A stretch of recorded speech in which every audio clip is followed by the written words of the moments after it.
ഏറ്റവും പുതിയ അധ്യായമാണ്.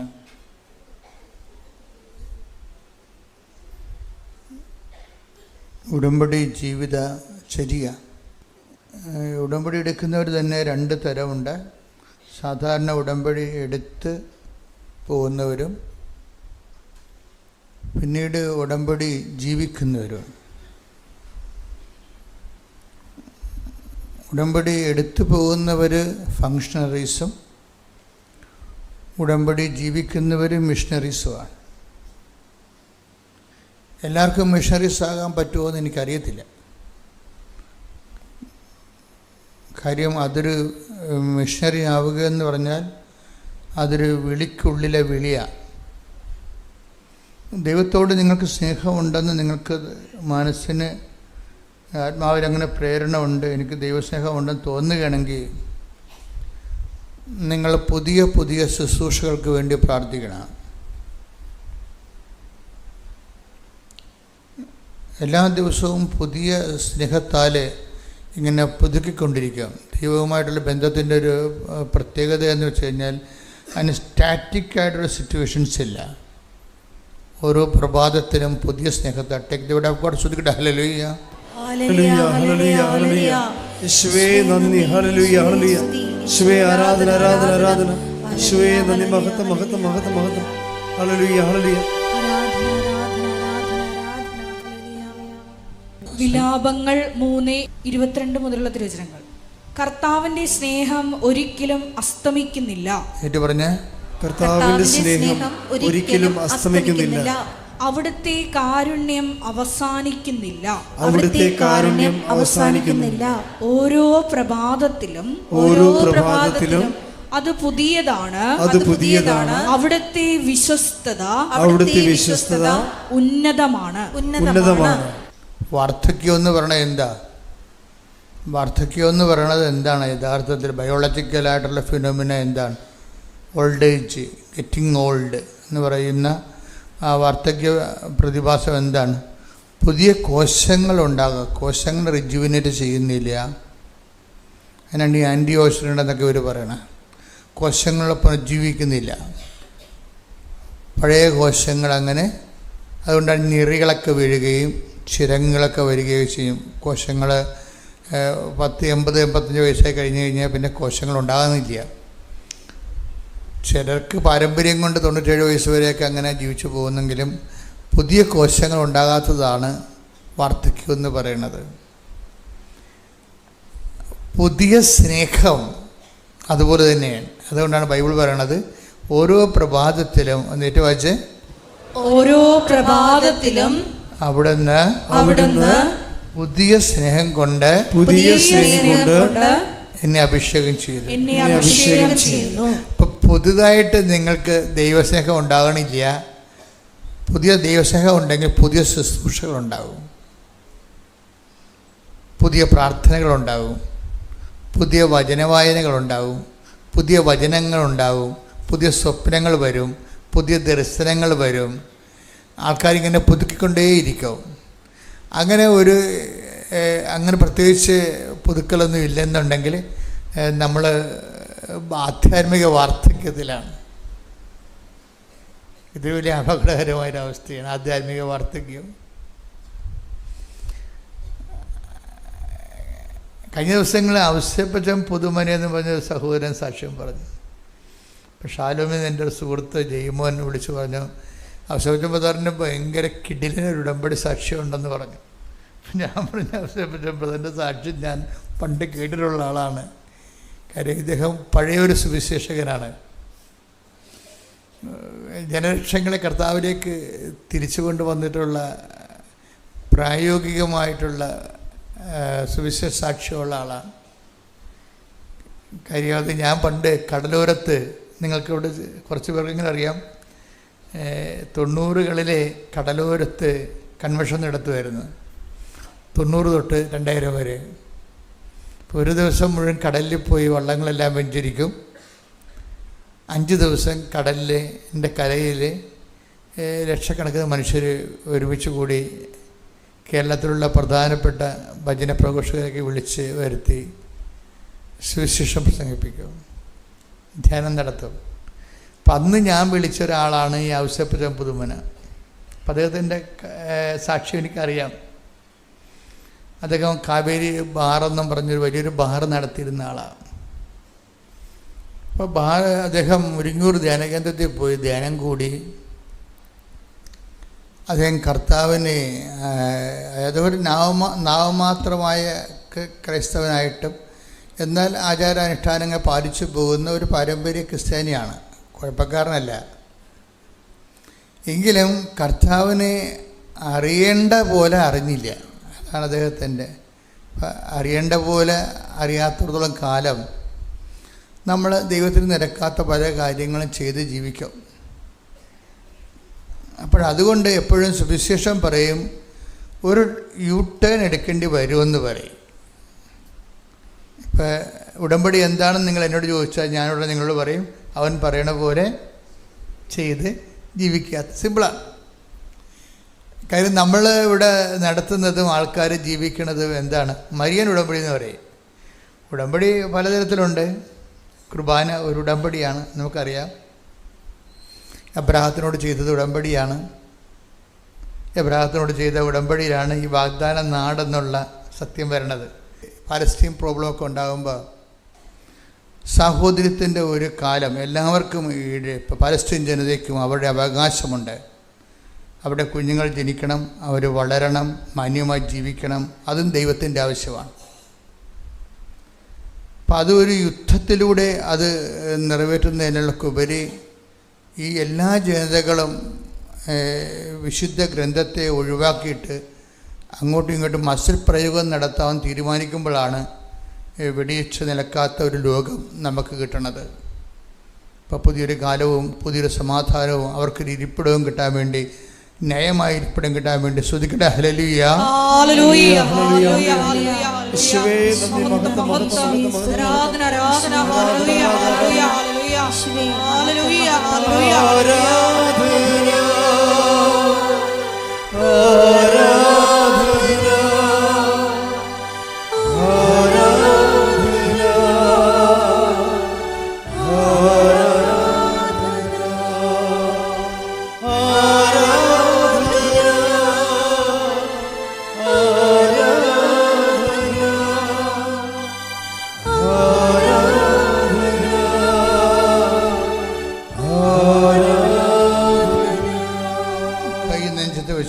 പരിശുദ്ധ പരമദിവ്യകാരുണ്യത്തിന് ആരാധനയും സ്തുതിയും പുകഴ്ചയും ഉണ്ടായിരിക്കട്ടെ. എൻ്റെ പ്രിയപ്പെട്ടവരെ, എപ്പോഴും നമുക്കുണ്ടാകുന്ന ഒരു പ്രാർത്ഥനാ ജീവിതത്തിലൊരു വെല്ലുവിളി എന്ന് പറയുന്നത്, നമ്മൾ പ്രാർത്ഥിക്കുകയാണെന്ന് ദൈവത്തെ ബോധ്യപ്പെടുത്തുക എന്നുള്ളതാണ് ഏറ്റവും വലിയ വിഷയം. അതൊരു വല്ലാത്തൊരു പ്രശ്നമാണ്. നമ്മൾ പ്രാർത്ഥിക്കുകയാണെന്ന് ദൈവത്തിന് കൂടി മനസ്സിലാകണം. അതെപ്പോഴും പ്രാർത്ഥിക്കുമ്പോൾ നിങ്ങൾ ചിന്തിക്കേണ്ട വിഷയമാണ്. അതനുസരിച്ച് ദൈവത്തിന് ഇപ്പം നമ്മൾ പ്രെയർ ചെയ്യുകയാണ് എന്ന് ദൈവത്തിന് മനസ്സിലാകണം. അതെന്തുകൊണ്ടാണ്? അപ്പോൾ ആ പ്രെയറിൽ ദൈവം ഉദ്ദേശിക്കുന്ന കണ്ടൻറ്റ് വൈസ് റിച്ച് ആണെങ്കിൽ ദൈവത്തിന് മനസ്സിലാകും നിങ്ങൾ പ്രാർത്ഥിക്കുകയാണെന്നുള്ളത്. അതിനകത്ത് ആപ്ലിക്കേഷൻസ് മാത്രമാണെങ്കിൽ അത് നിങ്ങൾ പ്രാർത്ഥിക്കണം ദൈവത്തെ മനസ്സിലാകത്തില്ല. കാര്യം അങ്ങനെ ദൈവത്തിൻ്റെ ബ്രെയിനിൽ അത് സേവ് ആയിട്ടില്ല. എങ്ങനെ വയറ്റിപ്പപ്പിന് വേണ്ടി വയറ്റേറ്റടിച്ച് പാടുന്ന പാട്ടാണ്, വയറ്റേറ്റടിച്ച് പാടുന്ന പാട്ടാണ് പ്രാർത്ഥന. അത് സേവ് ചെയ്തിട്ടില്ല. മറിച്ച് അതിൻ്റെ അകത്ത് വിശ്വാസം, പ്രത്യാശ, സ്നേഹം, സമർപ്പണം, 4 കണ്ടൻറ്റ് വൈസ് റിച്ചായിരിക്കണം. എപ്പോഴും ദൈവദർശനത്തിൽ വരുമ്പോൾ ഞാൻ വരച്ചിട്ട വരയിലൂടെ ദൈവം വളഞ്ഞും തിരിഞ്ഞും സഞ്ചരിക്കണമെന്ന് പറഞ്ഞാൽ ആ പ്രാർത്ഥന ദൈവദർശനത്തിൽ സേവല്ലാത്തതെന്ന് വെച്ച് കഴിഞ്ഞാൽ ദൈവദർശനം സേവായിരിക്കുന്നത് എന്താണെന്ന് കർത്താവ് നമുക്ക് വെളിപ്പെടുത്തിയിട്ടുണ്ട്. എന്താണ്? സ്വർഗസ്ഥനായ ഞങ്ങളുടെ പിതാവേ. അതാണ് ദൈവത്തിൻ്റെ ബ്രെയിനിൽ സേവായിരിക്കുന്നത്. എന്താണ്? ഒരു മനുഷ്യൻ പ്രാർത്ഥിക്കുകയാണെങ്കിൽ അവൻ്റെ പ്രാർത്ഥനയിലെ കണ്ടൻറ്റുകൾ എന്താണ്? Thy will be done, thy kingdom come. നിൻ്റെ രാജ്യം വരണം, നിൻ്റെ തിരുമനസ്സ് സ്വർഗത്തിലെ പോലെ ഭൂമിയിലുമാകണം. പ്രാർത്ഥിക്കുക. കർത്താവായ കർത്താവായ ദൈവമേ, എല്ലാ പ്രാർത്ഥനയുടെ അടിസ്ഥാനത്തിലെ എല്ലാ പ്രാർത്ഥനയുടെ അടിസ്ഥാനത്തിൽ നിന്റെ തിരുമനസ് നിറവേറാൻ നിന്റെ തിരുമനസ്സ് നിറവേറുവാൻ തുറന്ന ഒരു മനോഭാവം എനിക്ക് നൽകണമേ. അത് നിറവേറ്റാൻ ആവശ്യമായ ദൈവസ്നേഹം എനിക്ക് നൽകണമേ. അപ്പൊ പ്രാർത്ഥനയുടെ ഇന്ധനം എന്ന് പറയുന്നത് ദൈവസ്നേഹമായിരിക്കും. അപ്പം ദൈവസ്നേഹമുള്ള ആൾക്കാർക്ക് മാത്രമേ ദൈവത്തിൻ്റെ ഇഷ്ടം എൻ്റെ ജീവിതത്തിൽ നിറവേറണമെന്ന് ആഗ്രഹിക്കത്തുള്ളൂ. വസ്തുസ്നേഹം ഉണ്ടാവും, വിഷയസ്നേഹം ഉണ്ടാവും. 3 തരം സ്നേഹങ്ങൾ മനുഷ്യരിൽ ഉണ്ടാവും. വസ്തുക്കളുള്ള സ്നേഹം ഉണ്ടാവും, വിഷയത്തോടുള്ള സ്നേഹം ഉണ്ടാവും, ദൈവത്തോടുള്ള സ്നേഹവും ഉണ്ടാവും. പലപ്പോഴും പ്രാർത്ഥനയിൽ മുന്നിട്ട് മുഴച്ചു നിൽക്കുന്നതെല്ലാം ഈ വസ്തുസ്നേഹമായിരിക്കും. വസ്തുക്കളോടുള്ള സ്നേഹം അല്ലെങ്കിൽ വിഷയത്തോടുള്ള സ്നേഹം, അതൊക്കെ മനുഷ്യന് ആവശ്യമാണെന്ന് ഈശോ പറഞ്ഞിട്ടുണ്ട്. വസ്തുക്കളും വിഷയങ്ങളും ഇതൊക്കെ നിങ്ങൾക്ക് ആവശ്യമാണെന്ന് എൻ്റെ സ്വർഗസ്ഥനായ പിതാവിന് അറിയാം, അല്ലേ? Take the word of God. സ്തുതിക്കട്ടെ. ഹല്ലേലൂയ, ഹല്ലേലൂയ, ഹല്ലേലൂയ, ഹല്ലേലൂയ, ഹല്ലേലൂയ, ഹല്ലേലൂയ, ഹല്ലേലൂയ. യേശുവേ നന്ദി. ഹല്ലേലൂയ, ഹല്ലേലൂയ. യേശുവേ മഹത്വം, മഹത്വം, ആരാധന, ആരാധന. മത്തായി 6:31-32. അതിനാൽ എന്ത് ഭക്ഷിക്കും, എന്ത് പാനം ചെയ്യും, എന്ത് ധരിക്കും എന്ന് വിചാരിച്ച് നിങ്ങൾ ആകുലരാകേണ്ട. വിജാതീയരാണ് ഇവയെല്ലാം അന്വേഷിക്കുന്നത്. നിങ്ങൾക്കിവയെല്ലാം ആവശ്യമാണെന്ന് നിങ്ങളുടെ സ്വർഗീയ പിതാവ് അറിയുന്നു. നിങ്ങൾ ആദ്യം അവിടുത്തെ രാജ്യവും അവിടുത്തെ നീതിയും അന്വേഷിക്കുക. അതോടൊപ്പം മറ്റുള്ളവയെല്ലാം നിങ്ങൾക്ക് ലഭിക്കും. അപ്പം മറ്റുള്ളവയെല്ലാം ഉണ്ട് അതിൻ്റെ അകത്ത്. വിഷയമുണ്ട്, വസ്തുക്കളുമുണ്ട്. അപ്പോൾ ദൈവം അത് അവോയ്ഡ് ചെയ്യുന്നില്ല, ഓവർലുക്ക് ചെയ്യുന്നില്ല. നിങ്ങളുടെ ജോലി, വീട്, വിവാഹം, വഴി, വെളിച്ചം, വെള്ളം എല്ലാം ദൈവം ഓവർലുക്ക് ചെയ്യണില്ല. ഒന്നും ആവശ്യമില്ലാത്ത കാര്യമാണെന്ന് പറയുന്നില്ല. അതെല്ലാം ആവശ്യമാണെന്ന് എനിക്കറിയാം. മറ്റുള്ളവയെല്ലാം ചേർത്ത് നൽകും, മറ്റുള്ളവയെല്ലാം. പക്ഷെ പ്രയോറിറ്റി വരണത് എന്താണ്? ആദ്യം ദൈവരാജ്യത്തിൻ്റെയും, ഇപ്പോൾ പ്രാർത്ഥനകളെല്ലാം ഓക്കെയാണ്, പക്ഷേ ആദ്യം ഒരു അടയാളം ദൈവം അവരന്വേഷിക്കും. ആദ്യം ദൈവം അടയാളം കാണിക്കട്ടെ, അത് കഴിഞ്ഞിട്ട് ഞാൻ കർത്താവിൻ്റെ ജീവിതം, പ്രേക്ഷിത പ്രവർത്തനം ചെയ്യാം. അപ്പം അതാണ്. പക്ഷേ അത് ഒരിക്കലും നമുക്ക് ആ ഒരു ഫയല് മുന്നോട്ട് പോകത്തില്ല. കാര്യം ബൈബിൾ റീസെറ്റ് ചെയ്തിരിക്കണം അങ്ങനെയല്ല. ആദ്യം ദൈവരാജ്യവും അതിൻ്റെ നീതിയും. ആദ്യം നമ്മുടെ ഭാഗത്തു നിന്നാണ് ഇനിഷ്യേറ്റീവ് വരണത്. ഇപ്പം അവൻ പറയണത് പോലെ ചെയ്യണമല്ല ഉടമ്പടി, അല്ലേ? അവൻ പറഞ്ഞ എന്താണ്? അവൻ ആദ്യം പറഞ്ഞ എന്താ? അനുതപിക്കുക, സുവിശേഷത്തിൽ വിശ്വസിക്കുക. അതാണ് വിഷയം. ആദ്യം നമ്മുടെ ഭാഗത്തു നിന്നാണ് ഇനിഷ്യേറ്റീവ് വരേണ്ടത്. ഇപ്പം ഈ ആദ്യം ദൈവരാജ്യവും അതിൻ്റെ നീതി അന്വേഷിക്കാൻ പറയുമ്പോൾ അതങ്ങനെ അന്വേഷിക്കണമെങ്കിൽ എന്ത് ചെയ്യണം?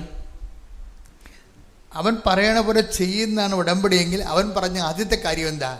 മർക്കോസ് 1:15 വായിച്ചേ. അവൻ പറഞ്ഞു സമയം പൂർത്തിയായി, ദൈവരാജ്യം സമീപിച്ചിരിക്കുന്നു. അനുദപിച്ച് സുവിശേഷത്തിൽ വിശ്വസിക്കുവിൻ. ഇവിടെ വളരെ കുറച്ച് സമയം നോക്കൂടെ. ഈ വചനത്തിൻ്റെ ജംഗ്ഷനാണിത്. അവിടെ നമുക്ക് കുറച്ച് നേരം ശ്രദ്ധിക്കേണ്ടി വരും. ഇവിടെ എന്താണ്? 6:33 മർക്കോസ് മത്തായി എന്താണ്? ആദ്യം പറഞ്ഞ് ദൈവരാജ്യവും അതിൻ്റെ നീതി അന്വേഷിക്കുക. അതൊക്കെ അല്ലേ? ഇനി അവൻ പറഞ്ഞ ആദ്യത്തെ വാക്ക് എന്താണ്? അനുതപിക്കുക, സുവിശേഷത്തെ വിശ്വസിക്കുക. എന്താണ് കാര്യം? ദൈവരാജ്യം. അത് വാചനം വായിച്ച് മർക്കോസ് 1:15. മർക്കോസ് 1:15. അപ്പം മർക്കോസ് 1:15 മത്തായി 6:33 കൂടിയാണ് ലിങ്ക് ചെയ്തിരിക്കുന്നത്. അവൻ പറഞ്ഞു സമയം പൂർത്തിയായി ദൈവരാജ്യം സമീപിച്ചിരിക്കുന്നു. അതാണ് സംഭവം. മർക്കോസ് മത്തായി 6:33 ആദ്യം ദൈവരാജ്യം അന്വേഷിക്കാൻ പറയുന്നുണ്ട്. ഇപ്പം മർക്കോസിൻ്റെ 1:15 എന്താ പറയണത്? ആദ്യം അന്വേഷിക്കേണ്ട ദൈവരാജ്യം സമീപിച്ചിരിക്കുന്നു. അത് കരസ്ഥമാക്കാൻ ആദ്യം ചെയ്യേണ്ട ആദ്യത്തെ കാര്യമുണ്ട്. അതെന്താണത്? അനുതപിക്കുക. അതാണ് വിഷയം. ഉടമ്പടി ജീവിതം ആരംഭിക്കുന്ന അനുതാപത്തിലൂടെയാണ്. അതുകൊണ്ട് നിങ്ങൾ തീപ്പെട്ടി ഉരച്ച് തിരി കൊളുത്തണ മുമ്പ് തന്നെ അനുതാപം കഴിഞ്ഞിരിക്കണം. അവിടെയാണ് ഈ വിഷയം കിടക്കണം. അവിടെ ഇത് തിരിയല്ല 10 തിരി തന്നാലും ആ പിശാച് പഴയ പിശാച് തന്നെ ഇരിക്കും. പിന്നെ എങ്ങനെ ഇവിടെ വർക്കൗട്ട് ചെയ്യത്തില്ല. അവിടെ വൈരാഗ്യം മാറിയിട്ടില്ല, ശത്രുത മാറിയിട്ടില്ല, മത്സരം മാറിയിട്ടില്ല, അവരുടെ ജീവിത രീതികളിൽ ദൈവത്തിന് നിരക്കാത്ത ഭാഗങ്ങൾ മാറിയിട്ടില്ല, ഒന്നുമേ മാറിയിട്ടില്ല. തിരി കത്തിച്ചാണ്ട് ദൈവമായിട്ട് തിരി തിരുന്ന ആളാണെന്ന് ഇരിക്കുകയാണ്. അതല്ല സംഭവം. തീപ്പെട്ടി ഉരക്കണ മുമ്പ് തന്നെ അനുതാപം നടന്നിരിക്കണം. പ്രാർത്ഥിക്കുക. കർത്താവായ ദൈവമേ, എൻ്റെ ജീവിതത്തിലെ ദൈവരാജ്യത്തിന്റെ നന്ദിയായി അനുതാപത്തിന്റെ അഭിഷേകം നൽകി എന്നെ അനുഗ്രഹിക്കണമേ. ശ്രുതിക്കട്ടെ. ഹല്ലേലൂയ, ഹല്ലേലൂയ, ഹല്ലേലൂയ, ഹല്ലേലൂയ, ഹല്ലേലൂയ. യേശുവേ നന്ദി. ഹല്ലേലൂയ, ഹല്ലേലൂയ, ഹല്ലേലൂയ, ഹല്ലേലൂയ. ദൈവനാമേ മഹത്വം, ദൈവനാമേ ആരാധന.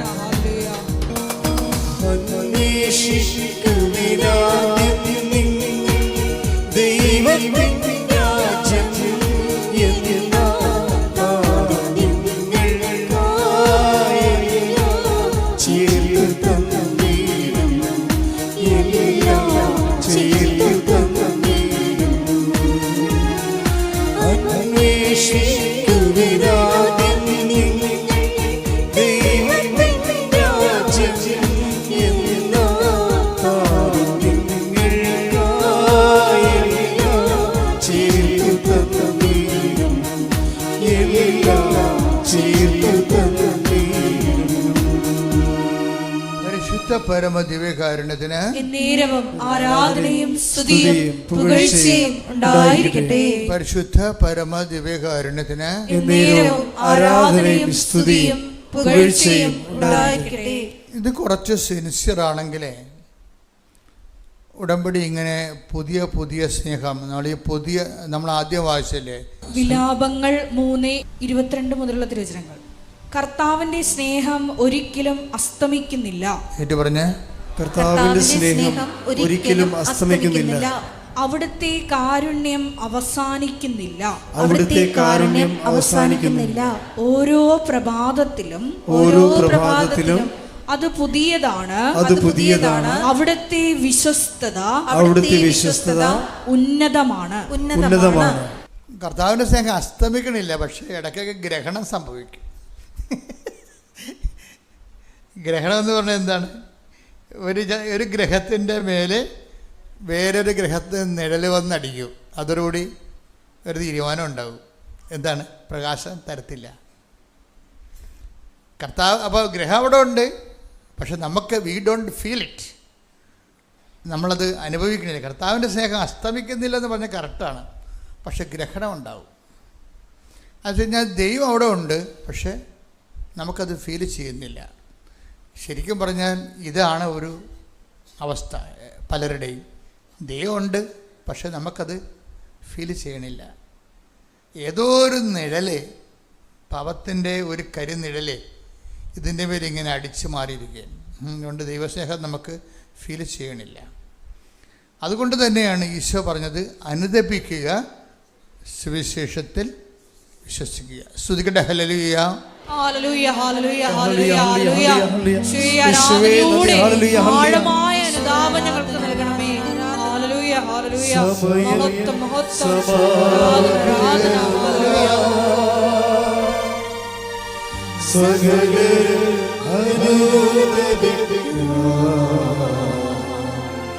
ഈ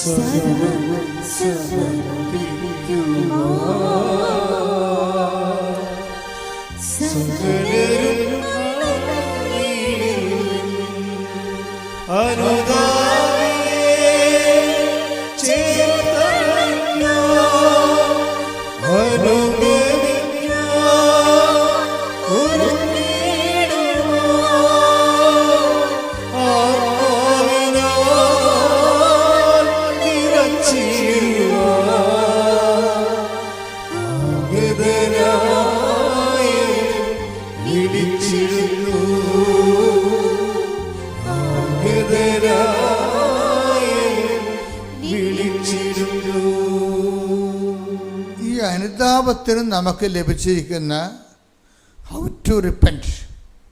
repent, the kingdom of God is at hand. അനുദപിക്കുക, ദൈവരാജ്യം സമീപിച്ചിരിക്കുന്നു. പക്ഷേ എങ്ങനെ റിപ്പൻറ്റ് ചെയ്യും? അത് എന്താണ്? അവൻ പറഞ്ഞതുപോലെ അനുദപിക്കണം. അതാണ് വിഷയം. നമുക്കിഷ്ടമുള്ള അനുദപിക്കാൻ പറ്റത്തില്ല. അവൻ പറഞ്ഞത് എന്താണ്? കൽപ്പനകളാണ് അവൻ പറഞ്ഞിരിക്കുന്നത്. നമ്മൾക്ക് അനുദപിക്കണമെങ്കിൽ അവൻ നൽകിയിരിക്കുന്ന ഒരു ഫോർമാറ്റുണ്ട് അനുതാപത്തിൻ്റെ. എന്താണ്? നിൻ്റെ കർത്താവ് ദൈവം ഞാനാകുന്നു, ഞാൻ മറ്റൊരു ദൈവം നിനക്കുണ്ടാവും. അപ്പോൾ ഈ മറ്റൊരു ദൈവം ആരും ആകാം. ജാതികളുടെ ദൈവങ്ങളാണെന്ന് ആളെ നിർബന്ധമില്ല, ദൈവസങ്കല്പങ്ങൾ തന്നെയാകാൻ നിർബന്ധമില്ല. നമ്മൾ പ്രാധാന്യം കൊടുത്തിരിക്കുന്നത് എന്തോ അതാണ് നമ്മുടെ ദൈവം. ദൈവത്തിനല്ലാതെ നമ്മൾ എന്തിന് പ്രാധാന്യം കൊടുത്താലും അത് ദൈവമായിട്ട് മാറും. അതാണ് മറ്റൊരു ദൈവം എന്ന് പറയുന്നത്. Take the word of God, മറ്റൊരു ദൈവം. ശ്രുതിക്കട്ടെ ഹല്ലേലൂയ, ഹല്ലേലൂയ, ഹല്ലേലൂയ, ഹല്ലേലൂയ, ഹല്ലേലൂയ. യേശുവേ നന്ദി. ഹല്ലേലൂയ, ഹല്ലേലൂയ, ഹല്ലേലൂയ, ഹല്ലേലൂയ, ഹല്ലേലൂയ, ഹല്ലേലൂയ. മഹത്വം, മഹത്വം.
പുറപ്പാട് 23. ഞാനല്ലാതെ വേറെ ദേവന്മാർ നിനക്കുണ്ടാകരുത്. ഞാനല്ലാതെ വേറെ ദേവന്മാർ നിനക്കുണ്ടാകരുത്. അപ്പം ദൈവത്തിൻ്റെ സ്ഥാനത്ത് വേറെ ആര് വന്നാലും അത് ദൈവമായിട്ടാണ് കൗണ്ട് ചെയ്യപ്പെടുന്നത്. അത് കുറേ സംഭവങ്ങളുണ്ട് അതിൻ്റെ അകത്ത്. നമ്മളറിഞ്ഞത് ശരിക്കും ഒരു ഇപ്പോൾ ഉദാഹരണത്തിന് ഇപ്പം നിങ്ങൾക്ക് ഇപ്പോൾ ഇടവക പള്ളിയിലൊക്കെ ഇരിക്കുമ്പോൾ പാവത്തങ്ങളുടെ പള്ളിയിൽ പോലും നമുക്ക് അവിടെ പോകാൻ പറ്റാത്ത അവസ്ഥയായി. എന്താ കാര്യം?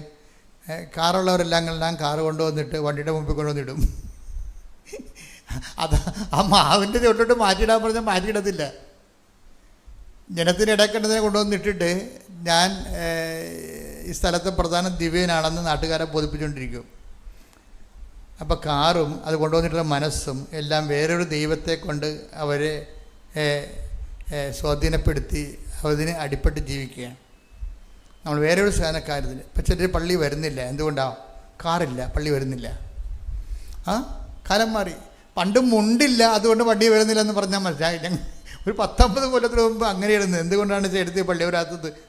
ചട്ടയും മുണ്ടില്ലെന്ന്. അപ്പം ചട്ടയും മുണ്ടും മേടിച്ചു കൊടുക്കും നമ്മൾ. ഇന്നങ്ങനെയല്ല. കാറില്ല, അതുകൊണ്ട് പള്ളി വരുന്നില്ല. അങ്ങനെ ഉണ്ട്. വണ്ടിയില്ല, പള്ളി വരുന്നില്ല. ബൈക്കാണെങ്കിലും ഇപ്പോൾ വണ്ടിക്ക് വന്ന് നടന്നു വരാൻ പറ്റത്തില്ല. ഇതൊരു മറ്റൊരു ദൈവമായിട്ട് ഈ ബൈക്ക് വർക്കൗട്ട് ചെയ്യും. ചില സമയത്ത് വണ്ടിയില്ല, അതുകൊണ്ട് പള്ളി വരുന്നില്ല, കുർബാനയ്ക്ക് വരുന്നില്ല. എന്തൊരു ബന്ധമാണെന്ന് നോക്കി. അപ്പോൾ നമ്മൾ അറിഞ്ഞോ അറിയാതെയൊക്കെ ഇപ്പം ചില പറയത്തില്ലേ, ഉടുത്ത സാരി കഴിച്ചിട്ടിട്ടുണ്ട്. എന്താ കാര്യം? അടുത്ത കൂട്ടുകാർ അല്ലെങ്കിൽ നാത്തൂൻ അല്ലെങ്കിൽ ബന്ധു കൂട്ടുകാർ പള്ളിയിൽ വരുന്നില്ല. അവർ വരുന്നില്ലെങ്കിൽ പിന്നെ നീ എനിക്ക് കൂട്ടില്ല, ഞാൻ പോയില്ലെന്ന് പറയും. അത്ര റിലേഷൻ്റെ ഉള്ളു. ദൈവത്തിനേക്കാൾ വലുത് കൂട്ടുകാരിയായിട്ട് വന്നിരിക്കുകയല്ലേ. അതാണ് മറ്റൊരു ദൈവം എന്ന് പറയണത്. മറ്റൊരു ദൈവത്തിൻ്റെ വിളയാട്ടം എന്ന് പറഞ്ഞാൽ ചെറുതൊന്നുമല്ല, വലിയ വിളയാട്ടമാണ്. ഇവരാരും ഉടമ്പടി ചെയ്യാൻ യാതൊരു ബാധ്യതയുമില്ല. ഇവർ ഉടമ്പടി ചെയ്യാൻ അധിക അവകാശമില്ല. ഉടമ്പടി ചെയ്യാൻ എന്താ കാര്യം? അവർ മറ്റൊരു ദൈവത്തെ, അത് ബന്ധുക്കളായിട്ടും സ്വന്തപ്പെട്ട വണ്ടിയായിട്ടും വീടായിട്ടും ഒക്കെ ഓരോ ആൾക്കാരെ സംരക്ഷിച്ചിട്ടുണ്ട്. നമ്മൾ വടി കൊടുത്ത് അടിമേടിക്കണ കക്ഷികളാണ്. ദൈവത്തിൻ്റെ അടുത്താണ് ഈ വിട്ടി വർത്താനൊക്കെ പറയണമെന്ന് ഓർക്കണം നിങ്ങൾ. അപ്പം തന്നെ കൗണ്ടഡ് ആകത്തില്ലേ? നിങ്ങളൊരു വയസ്സ് ജന്മമായിട്ട് ദൈവം കരുതത്തില്ലേ? മക്കളില്ലാത്തവർ എപ്പോഴും ശ്രദ്ധിക്കണം. മക്കളില്ലാത്തവരും അതുപോലെ തന്നെ വിവാഹം താമസിക്കുന്നവരും വീട് താമസിക്കുന്നവരും എന്തെങ്കിലും കാര്യങ്ങൾ താമസിച്ചിട്ട് നിങ്ങൾ കഷ്ടപ്പെട്ടും പ്രയത്നിച്ചും പ്രാർത്ഥിച്ചും ഒരു സംഭവം നേടിക്കഴിഞ്ഞാൽ നമ്മൾ അറിയാതെ ഈ സംഭവം വീടോ നാടോ അല്ലെങ്കിൽ ഈ വീടോ വ്യക്തികളോ ദൈവത്തിൻ്റെ ഒരു അവതാരമായിട്ട് മാറും. അജ്ഞാതമായ അവതാരങ്ങൾ അനുദപിക്കുക എന്ന് പറയുമ്പോൾ ഈ അജ്ഞാത അവതാരങ്ങളെ നമ്മൾ ശ്രദ്ധിക്കണം. ഒരു പാരൽ ഗോഡ്, അത് ഒരിക്കലും അതുമായിട്ട് നോക്കി മുന്നോട്ട് പോകാൻ പറ്റത്തില്ല. പ്രാർത്ഥിക്കുക. കർത്താവ് ദൈവമേ, ഞാൻ അറിഞ്ഞോ അറിയാതെയോ ദൈവത്തെക്കാൾ പ്രാധാന്യം കൊടുക്കുന്ന വസ്തുക്കള് വ്യക്തികള് രാജ്യങ്ങള് ഇടങ്ങള് വീടുകള് എല്ലാം നിരുപാധികമായി കർത്താവുമായി ജീവിക്കുന്നതിന്റെ പേരില് ഒഴിഞ്ഞു കൊടുക്കുവാൻ എന്റെ ആത്മാവിനെ കൃപയുടെ വികാസം നൽകണമേ. ശ്രുതികട ഹല്ലേലൂയ ഹല്ലേലൂയ ഹല്ലേലൂയ യേശുവേ നന്ദി ഹല്ലേലൂയ ഹല്ലേലൂയ ആരാധന ഹല്ലേലൂയ ഹല്ലേലൂയ ഹല്ലേലൂയ ദൈവമേ നന്ദി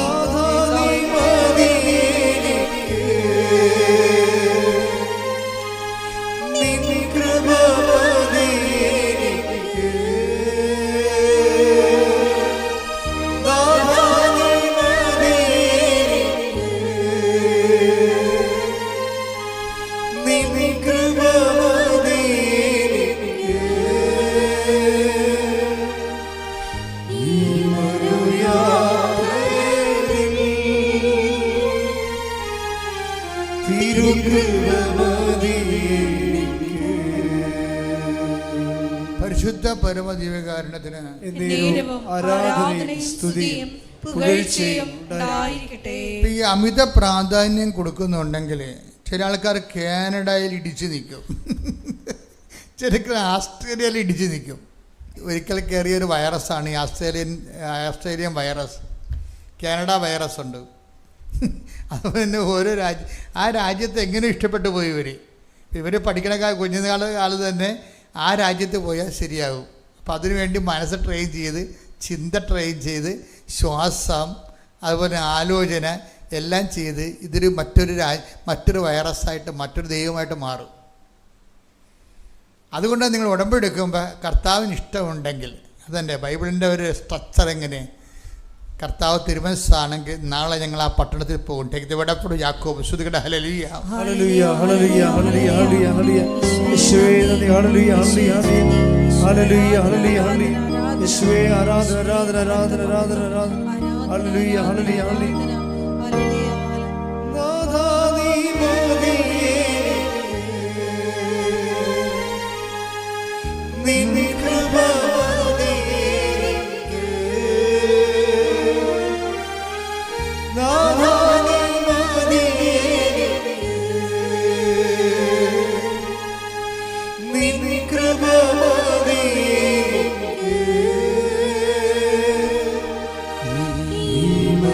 Yeah.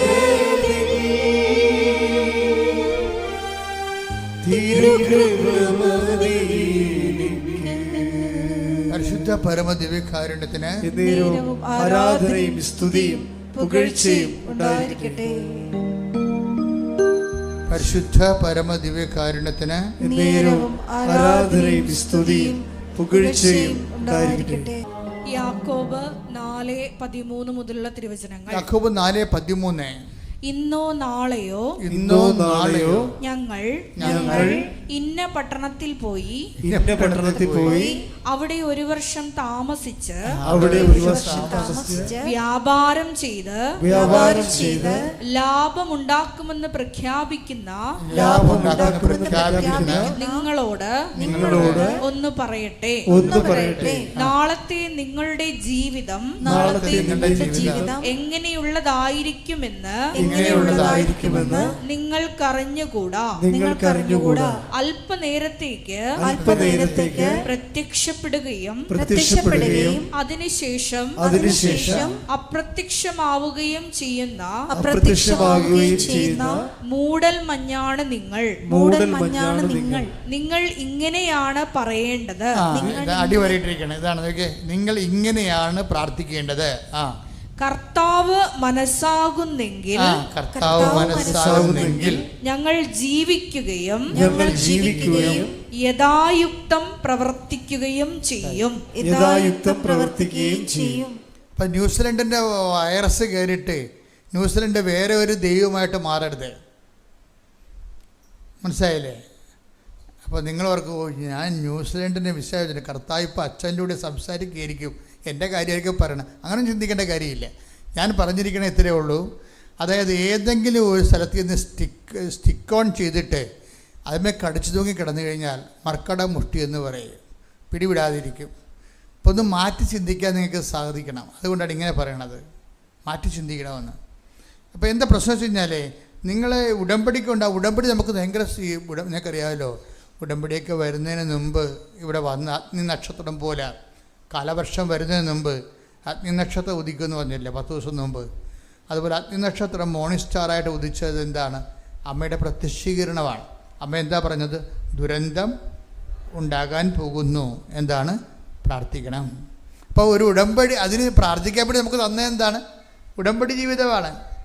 അപ്പോൾ ഉടമ്പടി ജീവിതത്തിൽ വരാൻ പോകുന്ന ദുരന്തത്തെ കവറിങ് ഉണ്ട് അതിൻ്റെ അകത്ത്. മനസ്സിലായില്ലേ? അതിനാണ് ഉപ്പ്, തേന്, കശുരൂപം, എന്തെല്ലാം കാര്യങ്ങളാണ് വന്നിരിക്കണേ.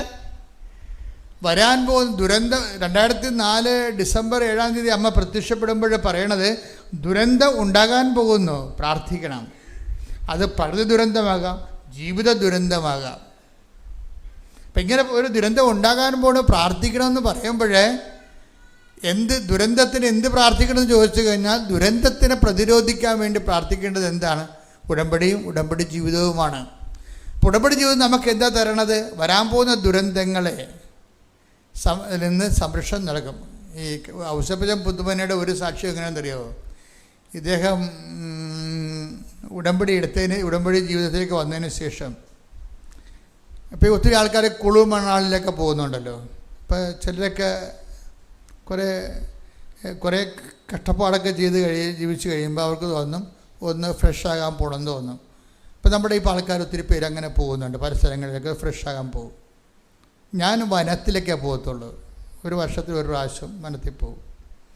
അവിടെ എവിടെയെങ്കിലും പോയി താമസിച്ച് അടിച്ചു പൊളിക്കാൻ പോകണമല്ല, അത് ശാന്തമായ പ്രകൃതിയിൽ വളരെ ചിലവ് കുറഞ്ഞ സ്ഥലത്ത് ചെറിയ ഭക്ഷണമൊക്കെ കഴിച്ച് അങ്ങനെ ഒരു ദിവസം പ്രാർത്ഥിച്ചൊക്കെ ചിലവഴിച്ച് ഫ്രഷ് ആയിട്ട് പോകും. ഇപ്പോൾ ഞാൻ ഒറ്റയ്ക്ക് പോകത്തില്ല, ഇവരെല്ലാം കൂട്ടിക്കൊണ്ടേ പോകത്തുള്ളൂ.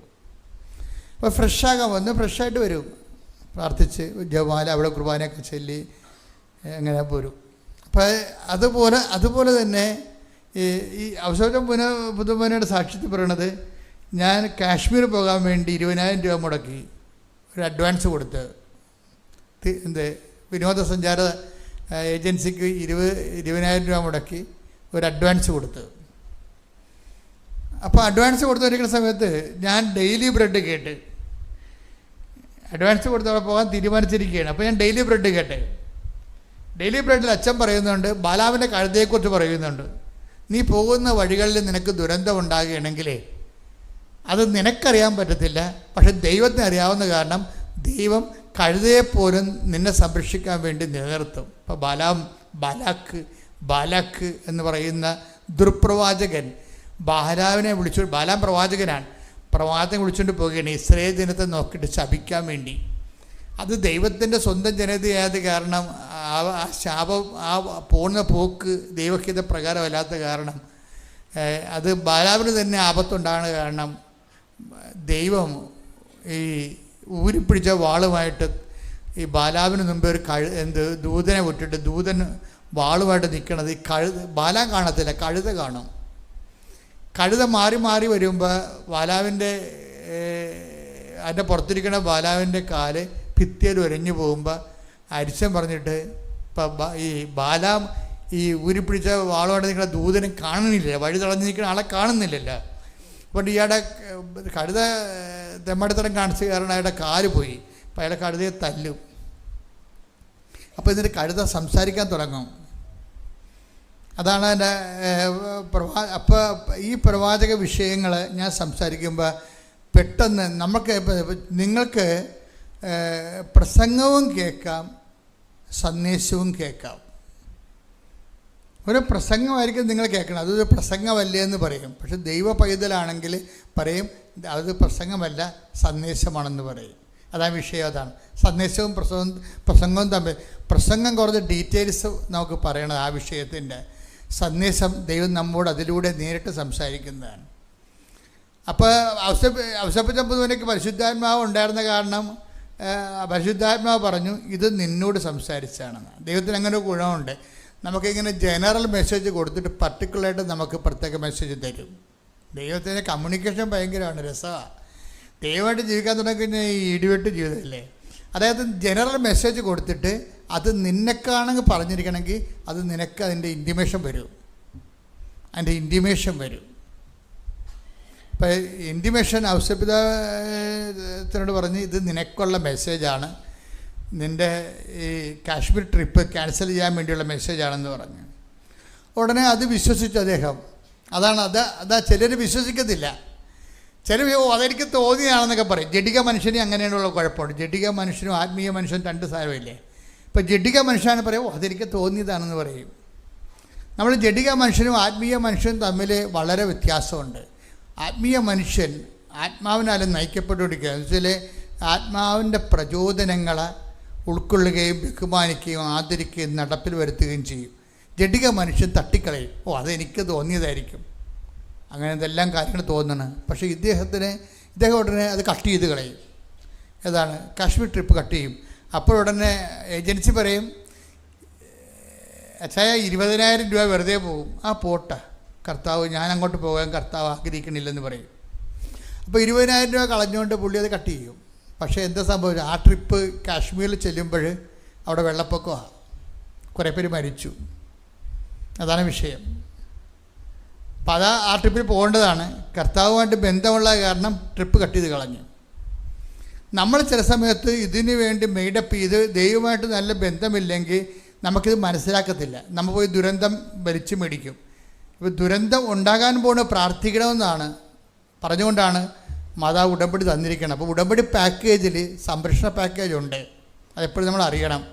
ഉടമ്പടി ഉഴപ്പിയ ആ ദുരന്തത്തിൻ്റെ സംരക്ഷണം പോവും, ചെന്ന് പടിമേടിക്കും.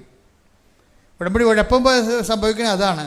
നമ്മൾ ഉടമ്പടി ഉഴപ്പും എങ്ങനെയെങ്കിലും തൽക്കാലം അത് ഞാൻ ജോലിക്ക് വേണ്ടി ഉടമ്പടി എടുത്തതാണ്, അത് നടന്നില്ലെന്ന് പറഞ്ഞിട്ട് പിറ്റേ ദിവസം മുതൽ ഉടമ്പടി ഉഴപ്പും. ഉടമ്പടി ഉഴപ്പുമ്പോൾ എന്താ സംഭവം, അതിൻ്റെ അകത്ത് പറഞ്ഞിരിക്കുന്ന വാഗ്ദാനം ചെയ്തിരിക്കുന്ന സംരക്ഷണമുണ്ട്. അത് നിൻ്റെ പിന്നിലും പുറകിലുമൊക്കെ വരികയല്ലേ. സ്തുതിക്കട്ടെ. ഹല്ലേലൂയ ഹല്ലേലൂയ ഹല്ലേലൂയ ഹല്ലേലൂയ ഹല്ലേലൂയ. യേശുവേ നന്ദി, യേശുവേ സ്തുതി, ഹല്ലേലൂയ. യേശുവേ ആരാധന ആരാധന ആരാധന. യേശുവേ നന്ദി, മഹത്വം മഹത്വം മഹത്വം മഹത്വം. ഹല്ലേലൂയ ഹല്ലേലൂയ ആരാധന ആരാധന യേശുവേ ആരാധന. യേശയ്യ 52:12. ഐശയ്യ 52:12. കർത്താവ് നിങ്ങളുടെ മുമ്പിൽ നടക്കും, കർത്താവ് നിന്റെ മുമ്പിൽ നടക്കും, ഇസ്രായേലിന്റെ ദൈവമായിരിക്കും, ഇസ്രായേലിന്റെ ദൈവമായിരിക്കും, നിങ്ങളുടെ പിൻകാവൽക്കാരൻ. അപ്പോൾ രണ്ട് സംരക്ഷണം, ഡബിൾ എഡ്ജ് സംരക്ഷണമാണ്. മുമ്പിലും നമുക്ക് പുറകിൽ കണ്ണിലല്ല, അതുകൊണ്ട് പുറകിലും ദൈവത്തിൻ്റെ സംരക്ഷണം ഉണ്ടാകും. പിന്നെ എന്താണ്, മുമ്പിലും സംരക്ഷണം ഉണ്ടാവും. അപ്പം അതുകൊണ്ട് തന്നെ ഈ സംരക്ഷണം നമുക്ക് നഷ്ടപ്പെടുന്നത്, വേറെ ഒരു ദൈവത്തെ പ്രതിഷ്ഠിക്കുമ്പോൾ നമുക്ക് നഷ്ടപ്പെടുന്നത് ഈ സംരക്ഷണമാണ്. പ്രാർത്ഥിക്കുക, കർത്താവ് ദൈവമേ, ദൈവത്തെക്കാൾ ഉപരി മറ്റു വ്യക്തികൾക്ക്, വസ്തുക്കൾക്ക്, വിഷയങ്ങൾക്ക് പ്രാധാന്യം കൊടുത്തുകൊണ്ട് സംരക്ഷണം നഷ്ടപ്പെടുത്തുവാൻ എന്നെ അനുവദിക്കരുത്, എന്നെ അനുവദിക്കരുത്. ഹല്ലേലൂയ,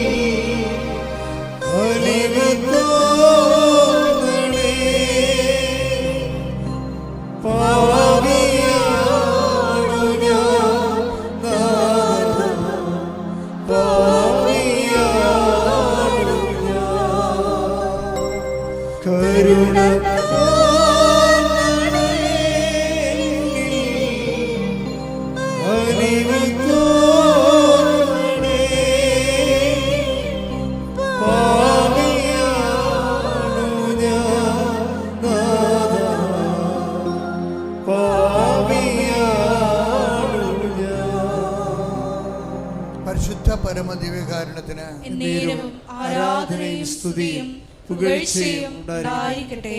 സംരക്ഷണം മാത്രമല്ല, എല്ലാ അതായത് ഇപ്പോൾ ഈ ഇദ്ദേഹത്തിൻ്റെ സാക്ഷ്യത്തിൽ പറയുന്നത്, നമ്മുടെ സാക്ഷി അപ്പിടണം, നോക്കിക്കണേ. സാക്ഷി പറയണത് അദ്ദേഹം വാങ്ങിച്ച പുതിയൊരു സ്ഥലത്ത് വലിയ ഉയരമുള്ള ഒരു അകലെ, ആ സ്ഥലത്തിന് നടുവാണ് ഒരു പഴയ വയസ്സൻ ആഞ്ഞിൽ നിൽക്കുക. അപ്പോൾ ഇത് കാറ്റത്ത് എങ്ങാനും ചുവട് പറഞ്ഞ് വീഴുകയാണെങ്കിൽ ഇങ്ങൻ്റെ വീട് കുറച്ച് 10-20 മീറ്റർ അകലെയാണെങ്കിലും ഇത് ചാഞ്ഞ് നിൽക്കുന്ന സംഭവമാണ്. ഇത് വീണ് കഴിഞ്ഞാൽ ഇയാളുടെ പെരയെ വന്ന് വീഴും. പക്ഷെ ആ മനുഷ്യനോട് വെട്ടാൻ പറയാൻ പറ്റത്തില്ല. എന്താ കാര്യം? അദ്ദേഹത്തിൻ്റെ പറമ്പിൽ നടുക്ക് നിൽക്കണ ആഞ്ഞിലിയാണ്, ഇതുമായിട്ട് ബന്ധമില്ല. ശരിക്കും വെട്ടാൻ പറയാൻ പറ്റത്തില്ല. എന്നാലും പുള്ളിക്കാരൻ പേടിച്ച് കിട്ടി വെട്ടാൻ പറഞ്ഞു. അപ്പോൾ അത് പറഞ്ഞ്, അത് നിങ്ങളുടെ തലയെ വന്ന് വീണിട്ടില്ലല്ല, വീണ മുമ്പ് ഇങ്ങനെ ഗസ് ചെയ്തിട്ട് ഇത് വീഴുമെന്നും പറഞ്ഞുകൊണ്ട് ഗസ് ചെയ്തിട്ട് എൻ്റെ പുരയിടത്തിലെ വസ്തു എങ്ങനെയാണ് ഞാൻ കളയണത്, അതിന് റൈറ്റ് നിങ്ങൾക്കില്ല, അതുകൊണ്ട് ഞാൻ ചെയ്യത്തില്ല, ബ്ലോക്കാവും. ഇപ്പോൾ ഈ ബ്ലോക്ക് ജീവിതത്തിൽ ജീവിതം ഉടമ്പടിയെ സംബന്ധിച്ചിടത്തോളം നിങ്ങളെ കാണുന്നത് ജീവിതത്തിൻ്റെ സ്വാഭാവിക യഥാ വിഷയങ്ങളല്ലേ, അതിനെ എങ്ങനെയാണ് വചനവുമായിട്ട് ലിങ്ക് ചെയ്യണമെന്നാണ് ഉടമ്പടി അന്വേഷിക്കുന്നത്. എല്ലാം ഉടമ്പടിയുടെ പരിധിയിൽ കർത്താവിൻ്റെ വചനത്തിൻ്റെ റഡാറിൽ വരുന്നതാണ് ജീവിതത്തിൻ്റെ ഓരോ സൂക്ഷ്മമായിട്ടുള്ള അംശങ്ങളും.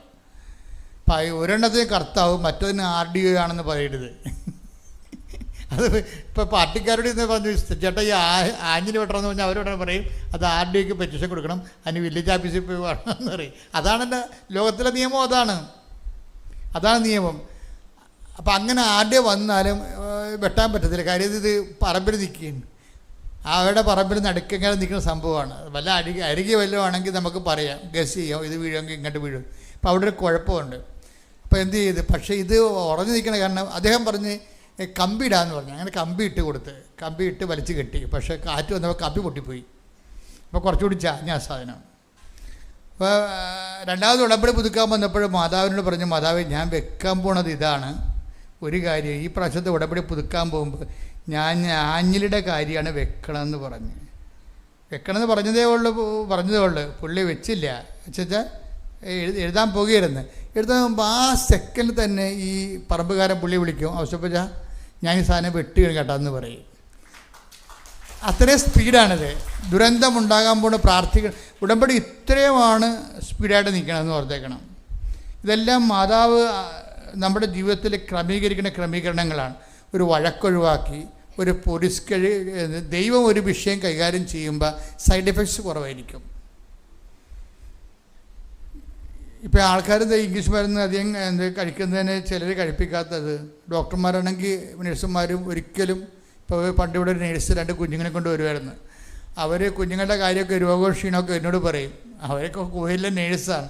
എപ്പോഴും പറയും ഞാനിവന് ആൻറ്റിബയോട്ടിക്സ് കൊടുക്കണു, അതിന് എത്ര കൊടുത്ത് ഈ കൊച്ചിൻ്റെ അവസ്ഥ ഇങ്ങനെ. അപ്പം ഞാനോടത്ത് ഈ ആൻറ്റിബയോട്ടിക്സ് എന്ന് പറയുമ്പോൾ എൻ്റെ വലിയ പിശാചാന സാധനമാണെന്നാണ്. അവർക്ക് ആൻറ്റിബയോട്ടിക്സിൻ്റെ സൈഡ് എഫക്ട്സിനെ കുറിച്ച് നല്ലവണ്ണം അറിയാം. അത് കാരണം ഒരു ഗുളിക കൊടുക്കാൻ പോലും അവർ തയ്യാറല്ല. പക്ഷേ കൊച്ചിനാണ് ക്ഷീണം മാറണമില്ല. കാര്യം എന്താ, ഈ ഗുളികയുടെ സൈഡ് എഫക്ട്സൊക്കെ നേഴ്സിനെ കൃത്യമായിട്ട് അറിയാം. അത് കൊടുക്കാനൊക്കെ മനസ്സില്ല, പക്ഷെ കൊച്ചു നന്നാകണമില്ല.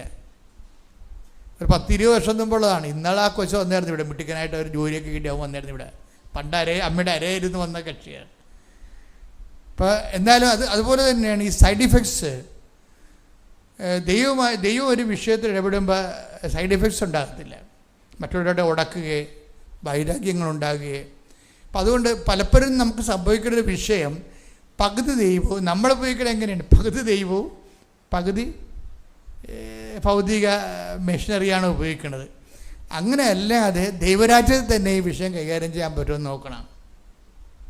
ദൈവരാജ്യത്തിൽ തന്നെ ഇപ്പോൾ ദൈവരാജ്യം തന്നെ കൈകാര്യം ചെയ്യണമെങ്കിൽ നമ്മളെല്ലാത്തിനേക്കാളും, അതായത് ഉടമ്പടി കൊണ്ട് ഉദ്ദേശിക്കുന്ന ഒരു കാര്യം അത് തന്നെയാണ്. കാര്യം ഉടമ്പടിയിൽ ആദ്യം പറഞ്ഞത് എന്താണ്, അവൻ പറഞ്ഞ പോലെ ചെയ്യുക. എന്താ പറഞ്ഞിരിക്കുന്നത്, ദൈവരാജ്യം സമീപിച്ചിരിക്കുന്നു. അപ്പോൾ ദൈവരാജ്യ പൈതലെന്ന് പറയുമ്പോൾ എല്ലാ വിഷയങ്ങൾക്കും തന്നെ ദൈവരാജ്യം ഉപയോഗിക്കും. ഈ പുതുമനയുടെ സാക്ഷ്യത്തിൽ വേറെ ഒരു സാക്ഷ്യമുണ്ട്. വേറെ സാക്ഷ്യം എന്ന് പറഞ്ഞാൽ ഇത് മഹദിന് കുർബാന സ്വീകരിക്കാൻ പറ്റണില്ല.